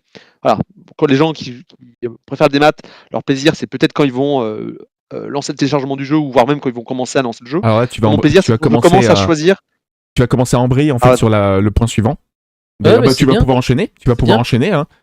Mais moi, tu vois, je suis plus comme toi, John, sur l'expérience de jeu qui est définie par le jeu. C'est le jeu qui va te faire vivre des choses de par sa narration, de par sa qualité graphique, de par sa musique, son ambiance. Le support, oui, tu vas gagner quelques FPS, peut-être un peu de résolution, mais au final, je trouve pas que ce soit ça l'essence d'un jeu. Autrement, ça serait résumer le jeu vidéo à une machine et mettre au second plan le développement qui a été fait, l'investissement des développeurs, la recherche créative, le game design. Et ça, pour moi, ça serait relayé au second plan, alors qu'en fait, c'est ça le plus important dans un jeu vidéo, c'est l'expérience de jeu.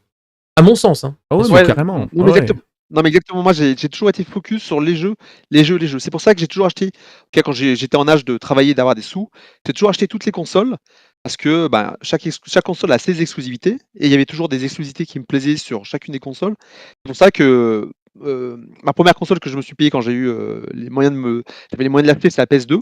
La PS2, je l'ai eu sur le tard, j'avais 18 ans quand j'ai acheté la PS2, donc c'était en fin de génération, c'est l'année où il y a FF12 qui est sorti, pour vous dire, hein, donc c'est bien après des années après FF10 ou MGS2 par exemple. Donc j'ai acheté sur le tas, et après j'ai acheté toutes les consoles. J'ai acheté la Xbox 360, la PS3, la Wii, enfin, etc., parce qu'en fait sur chaque console il y avait des exclusivités. C'est toujours les jeux qui me guidaient, tout comme je jouais sur PC, parce que Starcraft 2 c'était que sur PC. Might and Magic, c'était que sur PC, etc., en fait. Voilà. Et c'est vrai qu'aujourd'hui je joue maintenant plus qu'à la Switch ou à la PlayStation, parce que de toute façon toutes les exclusivités PC ne m'intéressent pas, et donc du coup aujourd'hui j'ai aucun intérêt à jouer sur PC. Et maintenant, j'ai hésité à acheter une Xbox, mais maintenant, comme les jeux Xbox vont arriver sur PlayStation, PS5. voilà. Donc, en gros, PlayStation et Nintendo Switch, donc bientôt Switch 2, pour moi, pour moi, ça suffit pour jouer à tout le catalogue de jeux que je veux. Mais c'est pas une histoire de console ou de graphisme, en fait. Moi, c'est vraiment les jeux. Voilà, tout simplement, c'est ça ma locomotive. Voilà, c'est uniquement les jeux. Ouais, bien sûr. Mais tu vois, contrario, moi, un JRPG, c'est d'abord, je vais regarder, je vais prendre un Suikoden, par exemple. L'histoire, elle est formidable. Ok, je veux jouer à ce jeu parce que le scénario, c'est pour moi ce qui m'importe le plus. Derrière, je vais prendre un casque exceptionnel parce que dans les musiques sur Suikoden sont géniales. Je vais prendre un des meilleurs casques qui existent. Bim, je le mets sur la tête. Et je veux la meilleure expérience retransmise à l'écran. Et c'est comme mon futur projet FF7 original que je vais faire avec le patch. Eh ben, je vais revivre mon jeu de cœur avec des graphismes incroyables. Et le scénario, je sais ce qu'il vaut, mais je vais en plus de ça redécouvrir un titre de façon mais complètement hallucinante. Et c'est vraiment toujours ce petit degré en plus. Ça me fait penser à cette comparaison dans le Disney d'Aladin, quand justement Jafar veut être le plus grand sorcier de l'histoire. Et Aladin lui dit non, tu seras toujours que le deuxième. Le génie sera toujours plus puissant que toi. Et il demande à être le génie le plus puissant de l'univers.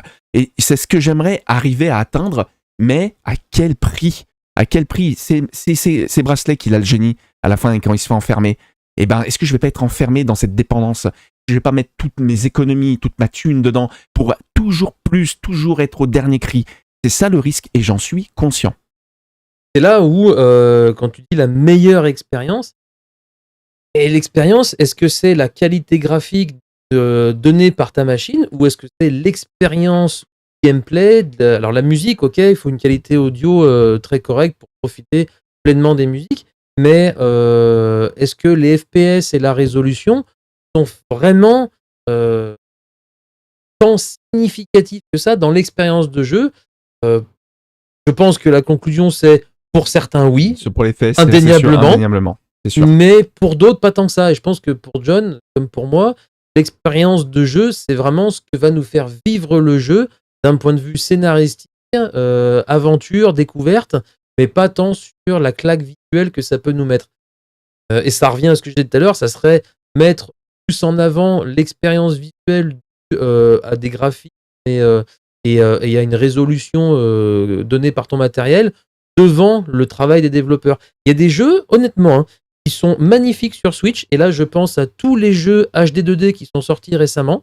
Franchement, le gain joué sur PS5 par rapport à une Switch, je ne le vois pas. Parce qu'au final, c'est du pixel art, magnifié avec des effets de lumière, de texture, des plans 3D, ok, mais la Switch s'en sort très bien pour une console mobile dépassée à sa sortie et qui a déjà 8 ans. Franchement, ça tourne très bien. Et là, pour le coup, je vois pas l'intérêt d'avoir un PC Master Race pour faire tourner Octopath Traveler 2, alors que sur Switch, il est déjà magnifique. Ah, mais je suis entièrement Voilà. d'accord. C'est pour ça Et là, que... par contre, c'est le jeu des musiques, le gameplay, l'histoire, qui va donner son sens au jeu. Et l'expérience graphique, en fait, ben, c'est... Ce qui me plaît, c'est la patte graphique, c'est le game... comment dire Le game design, en fait. Pas le game design, ça c'est la jouabilité, c'est vraiment le... Ah, ça a un nom, j'ai mangé le mot. Mais si tu veux un petit secret, là, pendant que tu réfléchis à ton mot, c'est que si j'avais pas l'expérience des trophées platine sur PlayStation 5, et je sais que tu me l'aurais fait, t'aurais demandé de me bricoler une Switch, et je jouerais sur la Switch au JRPG. Parce que pour moi, je suis entièrement d'accord avec vous, c'est un format qui s'y prête parfaitement. Et ça, je suis complètement d'accord. Hein. C'est juste cet attrait pour les trophées platine que j'aurais sur PlayStation. C'est ça où justement, alors ça je vais faire pareil, une fois de plus, c'est une petite parenthèse, mais c'est là où il faut que PlayStation, comme les autres constructeurs, hein, on parle d'écosystème, donc moi j'aime parler d'écosystème, mais il faut vraiment mettre en avant toute cette histoire de trophée, parce que tu vois, c'est le cas pour toi Francky, mais c'est aussi le cas pour moi, et tu vois aujourd'hui, sauf cas exceptionnel, je préfère acheter un jeu éditeur tiers sur PlayStation, parce que d'ailleurs j'ai le platine en fait. J'ai mon profil gamer PlayStation qui est disponible que sur l'écosystème PlayStation. Où là j'ai tout mon héritage en fait, tous mes trophées platine.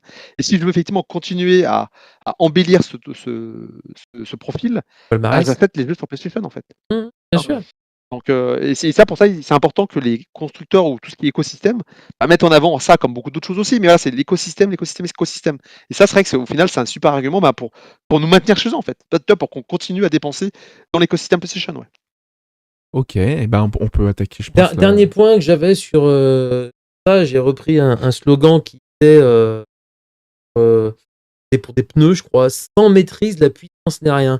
Et justement, on peut comparer beaucoup les PC et les consoles.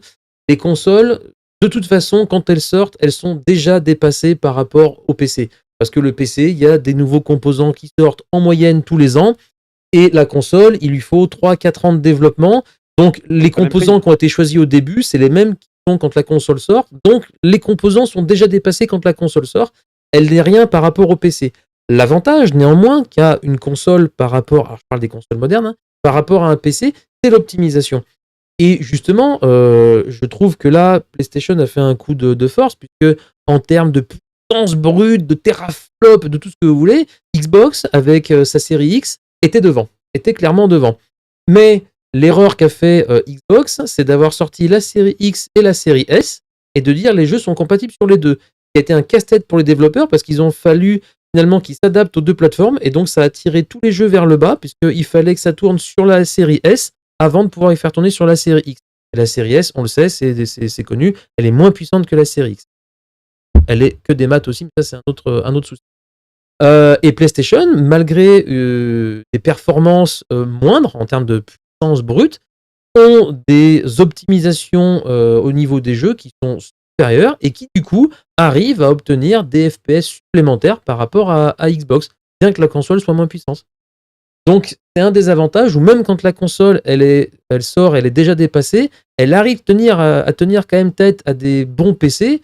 Alors je parle pas de PC à 5000 balles, enfin rester aussi dans des points de comparaison raisonnables, mais sur un PC à 1500-2000 balles, je trouve que la PS5 elle rivalise encore, même si on est en dessous, parce que le jeu est optimisé aux petits oignons pour le support. Voilà.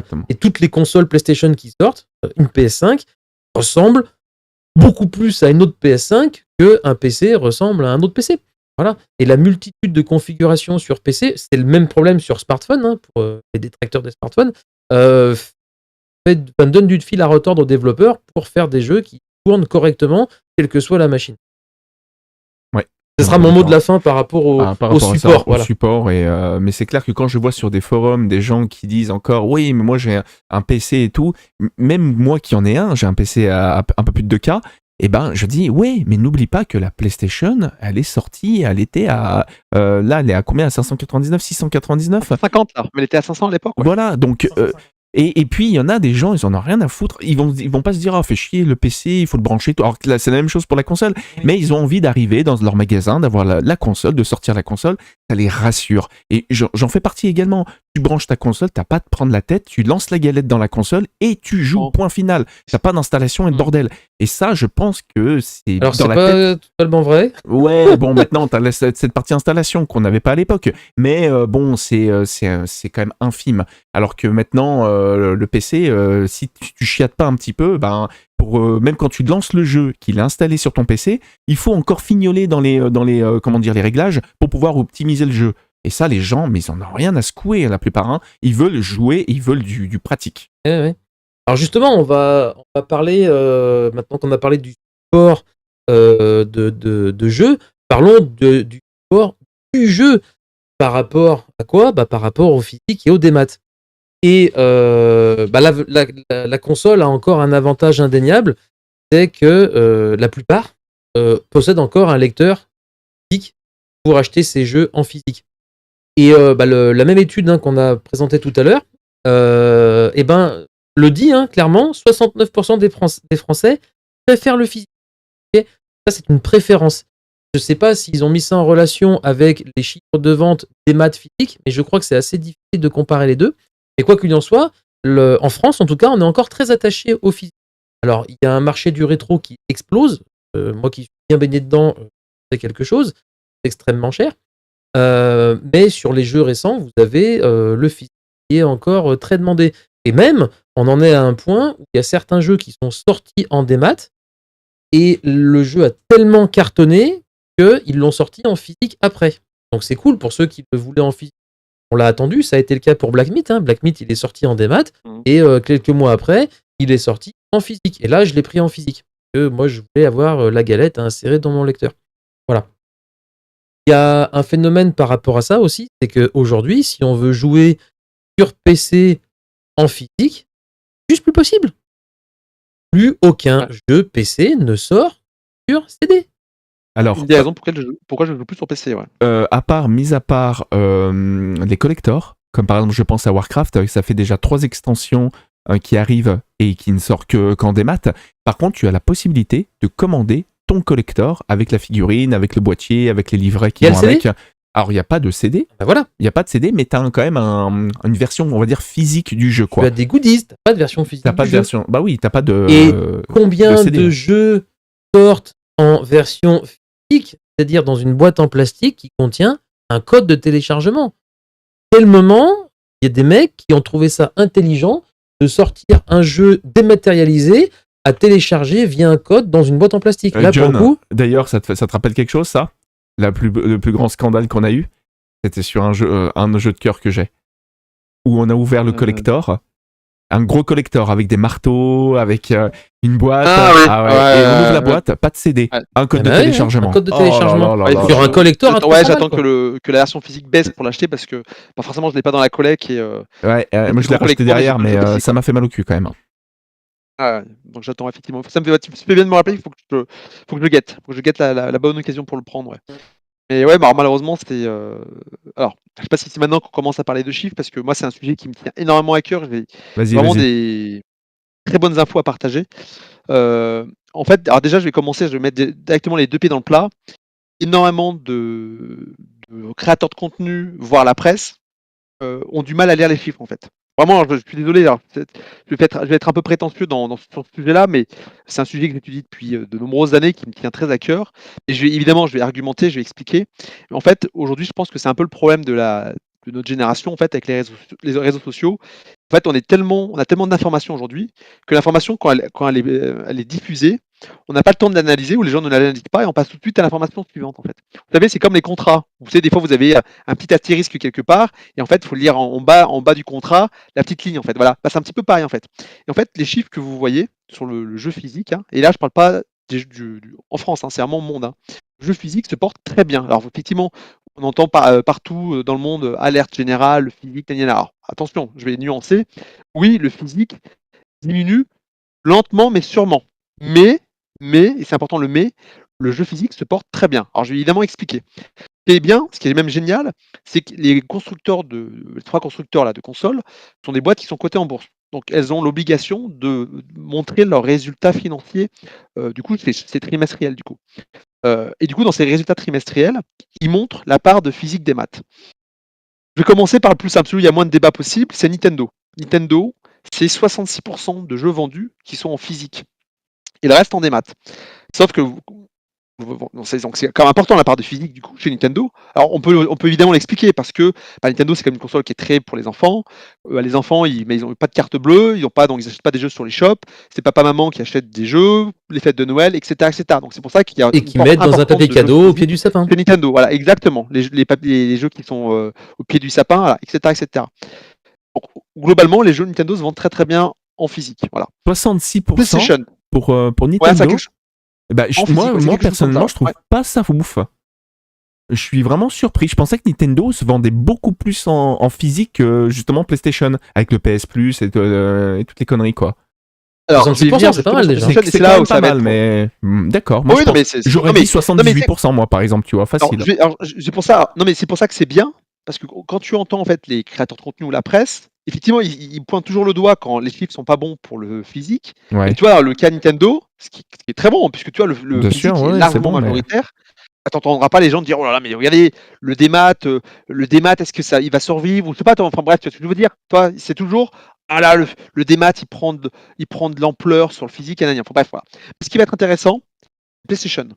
Je fais une très rapide parenthèse sur Xbox. Xbox ne communique pas ses chiffres de physique des maths, mais de toute façon, on le sait que le démat, c'est quasiment plus de 90%. Puisque le Game Pass a tué la vente de jeux sur oh merde. Sur Xbox. De toute façon. Voilà. Exactement. C'est le Game Pass qui a tué la vente de jeux sur Xbox. Moi, je prends une Xbox pour le Game Pass. J'ai les jeux, les first party Xbox, de toute façon, ils sont entre guillemets gratuits dans le Game Pass.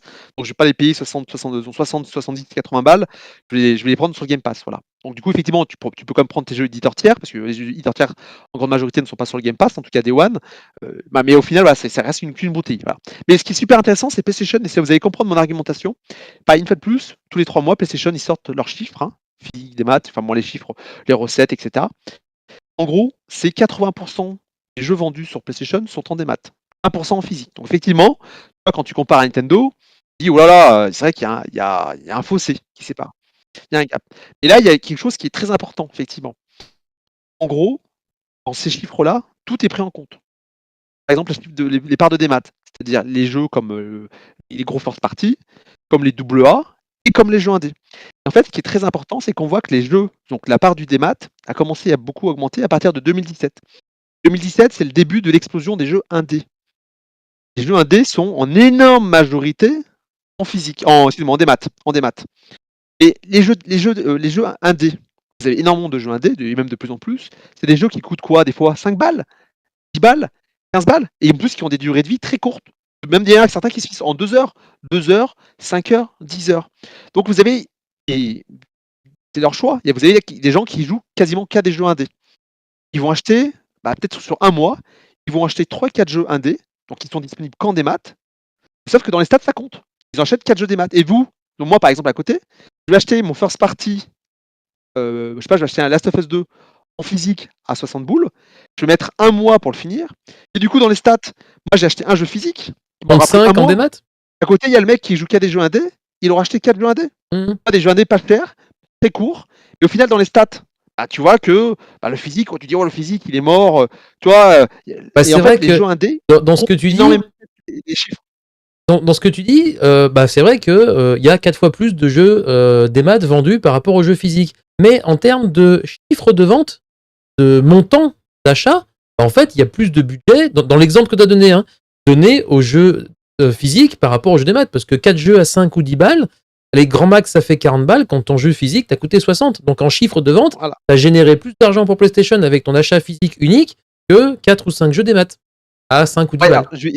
Exactement. Juste, alors, 2 derniers exemples très vite pour compléter. Après, je vous laisse. Désolé, je vous rends la parole.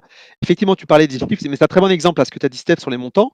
Il faut pas oublier que les jeux démat aussi coûtent plus cher que les jeux physiques. Alors, pas forcément partout dans le monde, parce qu'il y a toujours la France qui est un petit peu, on va dire, le petit village gaulois, où, effectivement, où on a cette particularité que les jeux physiques sont vendus en supermarché moins cher. On en a parlé un peu en début de ce live. Et globalement, les jeux. Généralement, en tout cas, les jeux physiques sont souvent plus chers que les jeux démat sont plus chers que les jeux physiques. Et aussi, ce qui est important, je vais vous donner une petite info. Il y a eu un leak de Insomniac fin 2022. Donc, Insomniac, c'est le studio qui a fait Ratchet & Clank, Spider-Man, etc. Et en fait, dans ce leak-là, il y avait un tableau qui montrait le ratio physique des maths de tous les jeux first party PlayStation. Et Uncharted, alors c'était génération PS4, et puis c'était jeux PS5 jusqu'à 2022. Et en fait, dans le ratio-là, vous voyez que, en gros, c'est une moyenne, 70% des jeux first party PlayStation étaient vendus en physique. 30% étaient vendus en démat. Alors effectivement, c'était il y a 2 ans, donc oui, on sait que le démat a pris un peu plus d'importance, puisque surtout maintenant tu as des consoles PS5 qui sont full démat, donc forcément le démat a pris un peu plus de place. Et globalement, les jeux se vendent plus en physique qu'en démat. J'ai une stat incroyable, moi, qui vient de tomber là. 100% des jeux Steam sont en démat. Il est con celui-là. Mais c'est pas possible. Voilà, merci, fin de la parole. Non mais tu fais très bien d'en parler. Tu vois, par exemple, je vais pas donner son nom, mais il y a un créateur de contenu de jeux vidéo en France qui a fait dans une vidéo sur des chiffres là, de vente, des ventes de jeux en Angleterre. En fait, dans les chiffres de vente, donc ça comprenait toutes les plateformes, dont le PC. Tu voyais en fait tous les jeux étaient beaucoup plus vendus en démat qu'en physique. Même des fois dans des ratios genre Helldivers 2, c'était presque du 90% démat. Parce que forcément, ça comprend les ventes PC. Et PC, c'est 100% démat. Et tu voyais en fait dans le classement des meilleures ventes de jeux, tu avais Astrobot. Fab a posé, t'as vu la question qu'il a mis? Est-ce que tu as comptabilisé les DLC avec? Alors ça, c'est une très bonne question. En fait, ça dépend des chiffres. En fait, des fois, dans les chiffres, ils disent c'est la part du numérique. Ils ne parlent pas forcément ils comptent la somme totale dépensée en démat et la somme totale dépensée en physique, tu vois.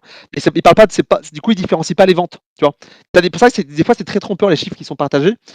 Donc pour ça dépend des chiffres, tu vois. Mais pour revenir sur mon exemple là d'un créateur de contenu qui fait une vidéo sur les ventes en Angleterre, donc les ventes physiques, les ventes de jeux étaient en fait le top 20 des jeux le plus vendus en Angleterre, c'était quasiment 80-90% des maths parce que c'était des jeux qui étaient aussi dispo sur PC. Mais le seul jeu qui était exclusif PlayStation dans le top 20, c'était Astrobot. Donc il y a une plateforme où tu as le choix physique des maths. Et le jeu était vendu 60% en physique, 40% en démat. Donc en fait, sur les consoles, ou du moins sur les plateformes où tu as le choix physique des maths, le physique, il est majoritaire. Voilà. Oui, très présent. Et du coup, c'est pour ça que c'est important de dire les chiffres, parce que quand tu as les chiffres, tu dis 80-90% de jeux vendus en démat, voilà. Mais quand tu es sur une plateforme où tu as le choix, on voit que le jeu physique, il est très loin d'être mort. Voilà. Mais une fois de Mais plus, bon, il faut vraiment bien expliquer les chiffres en fait. Faut bien vraiment sûr, expliquer bien les sûr. chiffres. Et c'est le problème des chiffres, on peut leur faire dire à peu près ce qu'on veut. Mais Exactement. néanmoins, malgré ces chiffres qui, quand ils sont interprétés correctement, sont quand même encourageants pour le physique, on a quand même des éditeurs et des consoliers qui poussent très fort au démat. C'est-à-dire, Xbox l'a fait avec sa série S, qui a été vendue moins cher parce que pas de lecteur. PlayStation l'a fait avec sa PlayStation, qui maintenant est vendue avec ou sans lecteur. Hein. On a le choix. Et bien sûr, c'est 100 balles de moins sans le lecteur. Ben ouais, mais ça joue. Pour des budgets modestes qui veulent quand même jouer à la PlayStation, 100 balles de moins sur une console, c'est pas négligeable. Surtout quand on part de 550. Bon, et puis il y a les éditeurs aussi qui vendent leurs jeux, pour certains, exclusivement en démat. On a parlé de Black Myth Wukong, il y a eu Alan Wake 2, qui est sorti en physique démat après. et qui est sorti genre 6 mois après en édition physique parce que le jeu a cartonné. Alors après, ça peut être une stratégie de dire en fait, le domaine du jeu vidéo se porte quand même pas très très bien et ça permet aux éditeurs de se dire bon, on sort le jeu, on fait quelques recettes avec le démat et dès qu'on a le budget, on lance la prod en physique pour ceux qui veulent le physique et qui sont prêts à attendre. Pourquoi pas? Ça peut être une stratégie commerciale en disant on attend de voir si on retombe sur nos pattes commercialement et après on génère des frais pour éditer les versions physiques. Il faut quand même comprendre que l'édition de version physique, ça nécessite des chaînes de production, de la logistique supplémentaire, des approvisionnements, des expéditions, etc. Pour vendre le jeu pour eux au même prix en tout cas. Hein. Voilà. Non mais Stéphane, c'est un super bon argument ce que tu dis, mais une fois de plus, c'est un peu ce que je reproche, toi, des fois à la presse ou aux créateurs de contenu. Mais c'est un peu l'effet loop des réseaux sociaux. Tu vois, effectivement, t'as très bien, c'est des super bons exemples. Alan Wake 2, Baldur's Gate 3, Black Myth Wukong, c'est des jeux qui sont sortis en physique plus tard pour des grosses productions. Au final, c'est 3 jeux. Et quand tu entends la presse, entends les créateurs de contenu, tu te dis oh là là, le jeu, il sort pas en physique, c'est la fin du physique. Mais en fait, oui, t'as 3 jeux sur 150 AA, AAA qui eux vont tous sortir Day One en physique.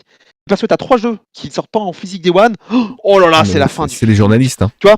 Oui, mais le problème. C'est toujours le problème entre la minorité visible et la majorité silencieuse. Et c'est aussi pour ça que le nom un petit peu péjoratif que parfois on leur donne, c'est influenceur. Le problème, c'est que ça influence. Et t'as des gens qui, en fait, ils regardent 1 ou 2 influenceurs. Puis le problème, c'est que c'est un petit peu comme un virus, en fait. T'en as un qui va dire une bêtise comme ça, puis les autres vont reprendre. Et en fait, moi, je le vois moi, je regarde beaucoup de vidéos YouTube. Et des fois, je vois, t'as les mêmes fake news, tu vois. La fake news, par exemple, c'est sur les CD, les jeux sont majoritairement incomplets. En gros, quand tu t'achètes un jeu en physique, tu mets le CD, la grande majorité des jeux, en fait, ça ne marche pas. Faut le télécharger. Tu es obligé de faire des mises à jour, télécharger un patch Day One. Mais en fait, c'est une connerie une fois de plus. C'est une connerie. Et alors ça existe, mais c'est loin majoritaire. Non, mais une fois de plus, c'est minoritaire. Oui, bien et sûr. c'est comme tout, en fait. C'est l'effet loop des réseaux sociaux. Par exemple, je vais donner, toi, pour rester dans ces effets loop, tu vois, là, en plus, ça tombe bien, c'est l'actualité. Tu as Assassin's Creed Shadow. Assassin's Creed Shadow, c'est un jeu qui est jouable uniquement il faut être connecté, en fait. C'est pas un jeu qui est jouable hors ligne, tu vois. Et ça, pareil, une fois de plus, c'est des jeux, c'est méga minoritaire. Et mais quand t'as des jeux comme ça qui arrivent, forcément, c'est incroyable, physique, taninana, mais mais calmez-vous. C'est 3 jeux dans l'année, tu vois. 3 jeux dans l'année sur 500 ou 1000 qui sortent sur Day One, tu vois. Ça reste pas moins dommageable, je trouve, d'avoir un jeu dans lequel tu as une expérience solo narrative pour lequel ils exigent une connexion. Même si c'est minoritaire, je déplorerais toujours ça. À quel moment tu as besoin de te connecter en ligne pour jouer à un jeu exclusivement solo de ton côté avec ta console? Voilà. Et là, ça remet un petit peu en question l'intérêt du physique, c'est toujours de posséder son jeu, sa jaquette, machin. Mais l'intérêt de posséder un jeu physique VS Démat, de toute façon, si t'es pas connecté, tu peux pas y jouer. Là, pour le coup, ça change rien. Et ben moi, en fait, je suis venu avec un petit tableau. On n'en a pas parlé, mais pesons les moins et les plus, en fait, du démat et du physique. J'ai fait quelques tirets que vous allez pouvoir compléter, bien sûr. Bien sûr, il y a des arguments pour les deux. Ben, bien sûr. Tout n'est pas à jeter dans le démat, bien sûr. Mon John, t'es sûr que t'es toujours sur le Discord, là? Parce que dans tes lunettes, je vois une paire de fesses. T'as pas switché encore, non? T'es toujours avec nous, hein?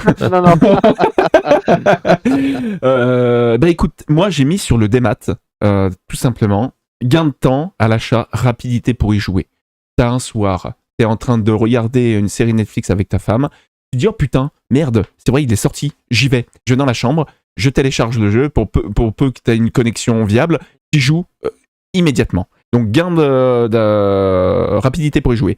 Parfois moins cher. On trouve des jeux des maths qui sont quand même relativement moins chers que les jeux physiques. Ouais. Gain de place indéniable.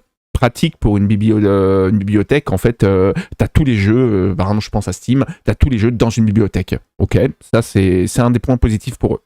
D'un point de vue écologie, Steph l'a un peu évoqué aussi, d'avoir que du démat, en fait, finalement, bah, t'as un impact écologique. Alors, oui et non, parce qu'il y a les serveurs qui stockent les jeux. Il faudrait des chiffres, en fait, je 7 pense. jours sur 7. Mais c'est le problème. En fait, c'est qu'on n'a pas ces chiffres. Donc On n'a pas ces chiffres, mais des pincettes. Hein. Tu penses Alors, que toi, s'il y a voilà. autant d'impact carbone de stocker sur des gros serveurs que d'avoir une boîte, le CD, le plastique Les serveurs, ça consomme énormément. Je te donne un exemple. Tu as des serveurs PS3.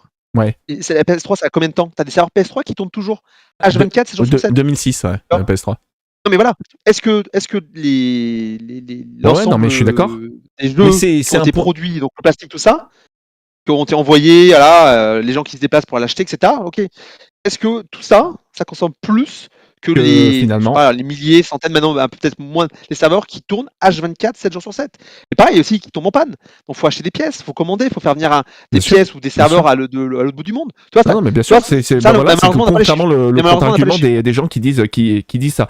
Et en fait, pour le physique, eh ben, moi, de ce que j'ai mis sur le papier, une collection visible et palpable. Alors là, c'est clair, on a ce putain de boîtier dans les mains et on est capable de faire une photo avec. La revente possible à un copain, le prêt. Alors, revente, j'ai mis échange et partage possible avec les amis et les copains. Partage aussi dans la communauté, un peu à l'instar des cartes à collectionner. On ouvre un classeur avec toutes ces cartes, on le montre. Et ben moi, j'ouvre ma bibliothèque de jeux où je te montre une photo de mon armoire avec tous mes jeux. Et c'est vrai que le physique, pour ça, c'est en quelque sorte une fierté pour ça. Et puis, faire perdurer un héritage que nous, les pionniers, donc les quarantenaires, les cinquantenaires, on peut le dire, qu'on a depuis le début, depuis que le jeu vidéo pratiquement est arrivé, les premières consoles de salon, et ben on a encore cet héritage et on est fier de pouvoir le faire perdurer. Et dans tout ça, j'ai un peu le cul entre deux chaises, moi personnellement, encore une fois, c'est que vu le nombre de jeux qui sort, au bout d'un moment, vous avez plus ou moins vu ma collection dans la chambre de chez ma mère, il n'est plus possible de tout acheter. Alors je me dis, il va falloir que je commence à sélectionner et prendre vraiment les collectors, vraiment les jeux qui m'intéressent, peut-être à mon grand désarroi, parce que si je m'écoutais, j'ai 20 jeux sous blister, là, je continuerais à en acheter, mais voilà, en fait, finalement, je vais devoir faire une sélection, ne pas arrêter le physique, je pourrais jamais, mais par contre, il va falloir que je sois bien plus sélectif. Ouais, moi j'ai arrêté d'acheter des gros collecteurs du coup. Tu vois, tu prends que des jeux plus très gros, ouais. Tu vois, pour dire, je crois que je l'ai dit à personne. Je fais une première mondiale. Alors oui, nous ici, il y a des exclus. Je fais Mickaël, Night TV. Il y a des gros exclus. J'ai vendu mon collecteur il y a peu de Resident Evil 6 PS3. J'ai vendu mon collecteur de Resident Evil 2 PS4. 250 balles, je l'ai vendu, je suis content. Voilà, j'ai vendu des gros collectors. Groupe, hein. Et moi, ça m'insulte quand je mes consoles. Voilà, et là, je cherche à vendre mon gros collector de Tomb Raider. C'est le Rise of Tomb Raider là, sur PS3, je crois. J'ai un doute, ouais. J'ai un doute, ouais. PS3, le Rise of Tomb Raider. Enfin voilà, j'essaie, en tout cas, sur les licences, on va dire, moins de cœur. Tu vois, j'ai des gros collecteurs Final Fantasy, évidemment, c'est impossible pour moi de les vendre. Mais j'essaie, en tout cas, voilà, d'épurer un minimum, un petit peu. J'ai vendu quelques jeux par-ci par-là, pas beaucoup, parce que de base je suis comme très sélectif, mais voilà, moi c'est le seul titre que je peux donner, parce que Francky, je pense on est collectionneur, on aime le physique, mais c'est vrai qu'à un moment donné, c'est vrai qu'on est limité par la place, donc c'est vrai qu'il faut optimiser, voilà. Donc c'est vrai que pour ça, moi les gros collecteurs maintenant j'achète plus, voilà. Et tu vois, pour dire, je vais même te choquer, Francky, je compte vendre aussi mon gros collecteur de God of War. Par contre, je compte garder le marteau. Je vais essayer de vendre le collecteur, mais en gardant le marteau, puisque j'ai acheté le collecteur pour le marteau. Donc, me débarrasser du. Voilà, de toute façon, après, c'est un collecteur, même plus son jeu. Il n'y a pas de marteau, pas de jeu. Donc, je pense que je vais pas le vendre très cher et je vais m'en débarrasser parce que, pareil, c'est un énorme mais truc. Si, tu vas trouver. Voilà. Par contre, je compte sur toi pour les collecteurs d'autres. Le futur God of War. J'espère que tu vas me rencarder. Parce que tu as souvent des bons liens avant tout le monde. Et il me faudra que moi, il faut que je l'achète. J'ai pas le choix. De toute façon, il n'y a pas de recette pour les personnes. Si vous aimez les bons plans, collector, jeux, enfin bref, peu importe. Franchement, c'est Choco Bon Plan. Choco Bon Plan, voire même encore mieux, c'est Twitter. X maintenant, ça s'appelle X. C'est pour moi, c'est le meilleur réseau. Ça m'intéresse tout ça là. Tu crois que t'ailles sur X. Il a 2 comptes sur X, il y va jamais. Voilà, mais ouais, ça ok. vraiment, c'est pour ça que je suis toujours au taquet sur les promos, tout ça, parce que comme j'ai tendance à beaucoup, même trop, aller sur X, donc du coup, je vois, puis mon algorithme fait que, comme j'aime le physique, l'algorithme, il me partage toujours les comptes là, qui partagent des liens de préco, tout ça. Donc oui, c'est pour ça que je suis souvent au taquet, ouais. Pour revenir sur les arguments physiques des maths, je te rejoins sur beaucoup de points, Franck, hein, par rapport au physique. Déjà, un point essentiel, le physique, on possède le jeu. Il est à nous et on en fait exactement ce qu'on veut. Un jeu des maths, il ne nous appartient pas vraiment. Justement, ça a été révélé, mais c'était une surprise pour personne, par rapport à la bibliothèque Steam. Nous n'achetons sur Steam que des licences d'exploitation, Sens d'utilisation. pas des jeux. Tous les jeux Exactement, des ouais. maths que l'on pense posséder, ce sont des licences d'exploitation. On a le droit d'y jouer, mais si les serveurs s'arrêtent ou si du jour au lendemain Steam ferme et met fin à l'accès à tous ces jeux, on n'a aucun recours. On ne possède pas les jeux. Et il y a des gens qui ont plus de 2-3 000 euros de jeux Steam dans leur bibliothèque. Ce n'est pas à eux. Voilà. Et ça, c'est pour moi un des arguments majeurs du fait, c'est que le jeu, vous l'avez acheté, vous le possédez. Demain, Sony, Xbox ou quoi que ce soit met fin au serveur. À partir du moment où c'est un jeu qui ne nécessite pas de connexion au serveur pour être joué, vous pouvez en faire ce que vous voulez. Voilà. Et la majorité des cas des jeux. Et la majorité des jeux physiques comme des maths, c'est ça, sans connexion. Par contre, il y a des avantages indéniables au démat. C'est le fait qu'on a le catalogue de jeux qui est dans sa console et on peut accéder à chacun des jeux directement depuis l'interface de sa console sans avoir à se lever jusqu'au lecteur. Alors vous allez me dire, quand on est dans son salon, la console elle est à côté, c'est pas gênant. Oui, mais quand on est en mobilité, même si la mobilité est restreinte, de ne pas avoir à se trimballer les jeux, c'est pas mal. Et au-delà de ça, vous parlez du PS Portal. Moi, je joue souvent une demi-heure, 1 heure avant de me coucher, et je joue dans ma chambre, dans mon lit, à la PS5, donc via le PS Portal. Combien de fois ça m'est arrivé, je monte dans mon lit, j'allume mon PS Portal, donc je démarre la PS5 à distance. Ah putain, c'est pas le bon jeu qui est dedans. Et ressors de ta chambre, descends jusqu'au salon, changer le jeu en marchant sur les Lego du gamin, pour après remonter dans le lit. Bon, c'est pas grave, je le fais. Mais là, pour le coup, le physique, un point négatif, c'est qu'il faut se lever et manipuler les CD pour pouvoir changer de jeu. Voilà, et le petit coup à Astro, et moi, après, je veux jouer à Vision of Mana, j'ai encore Astro dans la console, faut que je me déplace. Ça, c'est un point quand même positif par rapport au démat, c'est qu'on peut charger son jeu dans sa bibliothèque. L'usure du CD, alors moins maintenant. L'usure du CD, ouais. C'est vrai que sur les anciennes consoles, on avait des CD rayés. L'usure du CD, on en reparle dans quelques années de l'usure du SSD de la PS5 qui est soudé à la console, et pour le coup, ça sera de l'obsolescence irréparable. Le problème de la PS5, c'est que le SSD soi-disant magique qui est à l'intérieur est soudé à la carte mère, et les SSD, ça a une durée de vie. En fonction de l'usage qu'on en fait, ça va être 5, 15 ans, je sais pas, mais je pense que la PS5 ne deviendra pas une console rétro comme peut l'être la Super NES ou la Mega Drive. Ouais, voilà. Bien sûr. Parce qu'au niveau réparabilité, le SSD, il est soudé. Et en plus, on perdra toutes les données qui sont dedans, donc c'est compliqué. C'est pour ça que moi, j'ai opté pour le SSD additionnel à l'intérieur. Ça fait un budget supplémentaire, mais au moins, tout est sur le SSD additionnel. Le jour où il lâche, hop, je le prends, je le remplace et je repars. Sans solliciter de trop le SSD d'origine soudé à la carte mère. Mais il y a un vrai débat qu'on pourrait faire aussi sur l'obsolescence, je ne vais pas dire programmée, mais l'obsolescence prévisible des consoles modernes qui, par rapport aux consoles rétro, sont... Ça pourrait être un sujet intéressant, ouais, carrément. Ok. On a fait le tour sur pas mal de choses, là. John, tu as ajouté John, il est déjà sur d'autres sites, là. C'est bon. Non, mais pour comme élément que je pourrais apporter en plus, une fois de plus, c'est faites attention à ce que vous entendez. Le physique, certes, diminue. Je suis pro-physique, mais pas anti-démat. Attention, la nuance est importante.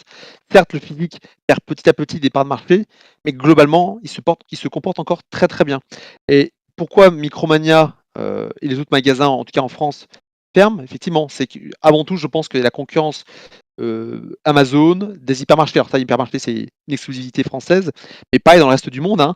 Amazon ou les autres sites, hein, les autres sites peut-être propres voilà, aux US. Enfin bon, voilà. En tout cas, c'est Internet là, qui tue les commerces parce que en France, effectivement, on a cet argument de dire oui, c'est Carrefour. Est-ce qu'il y a le cas? Parce que moi, j'achète une vingtaine de jeux physiques chaque année et à Micromania, sur les 20, je dois en acheter 1 ou 2 par an. Voilà. Donc pas beaucoup. Parce que j'achète majoritairement à la Fnac ou à Leclerc ou à Carrefour. Et à l'étranger, effectivement, ils n'ont pas les prix à Leclerc, Carrefour, mais ils ont Amazon, ils ont les autres sites e-commerce, etc. Et qui fait que forcément, oui, le jeu Ouais, physique, fais en tout cas, attention, aux États-Unis, on peut pas le jeu acheter physique ces en jeux boutique, chez Best Buy ou des trucs comme ça. C'est pareil, non? Walmart ou Best Buy ou ils vendent les jeux aussi.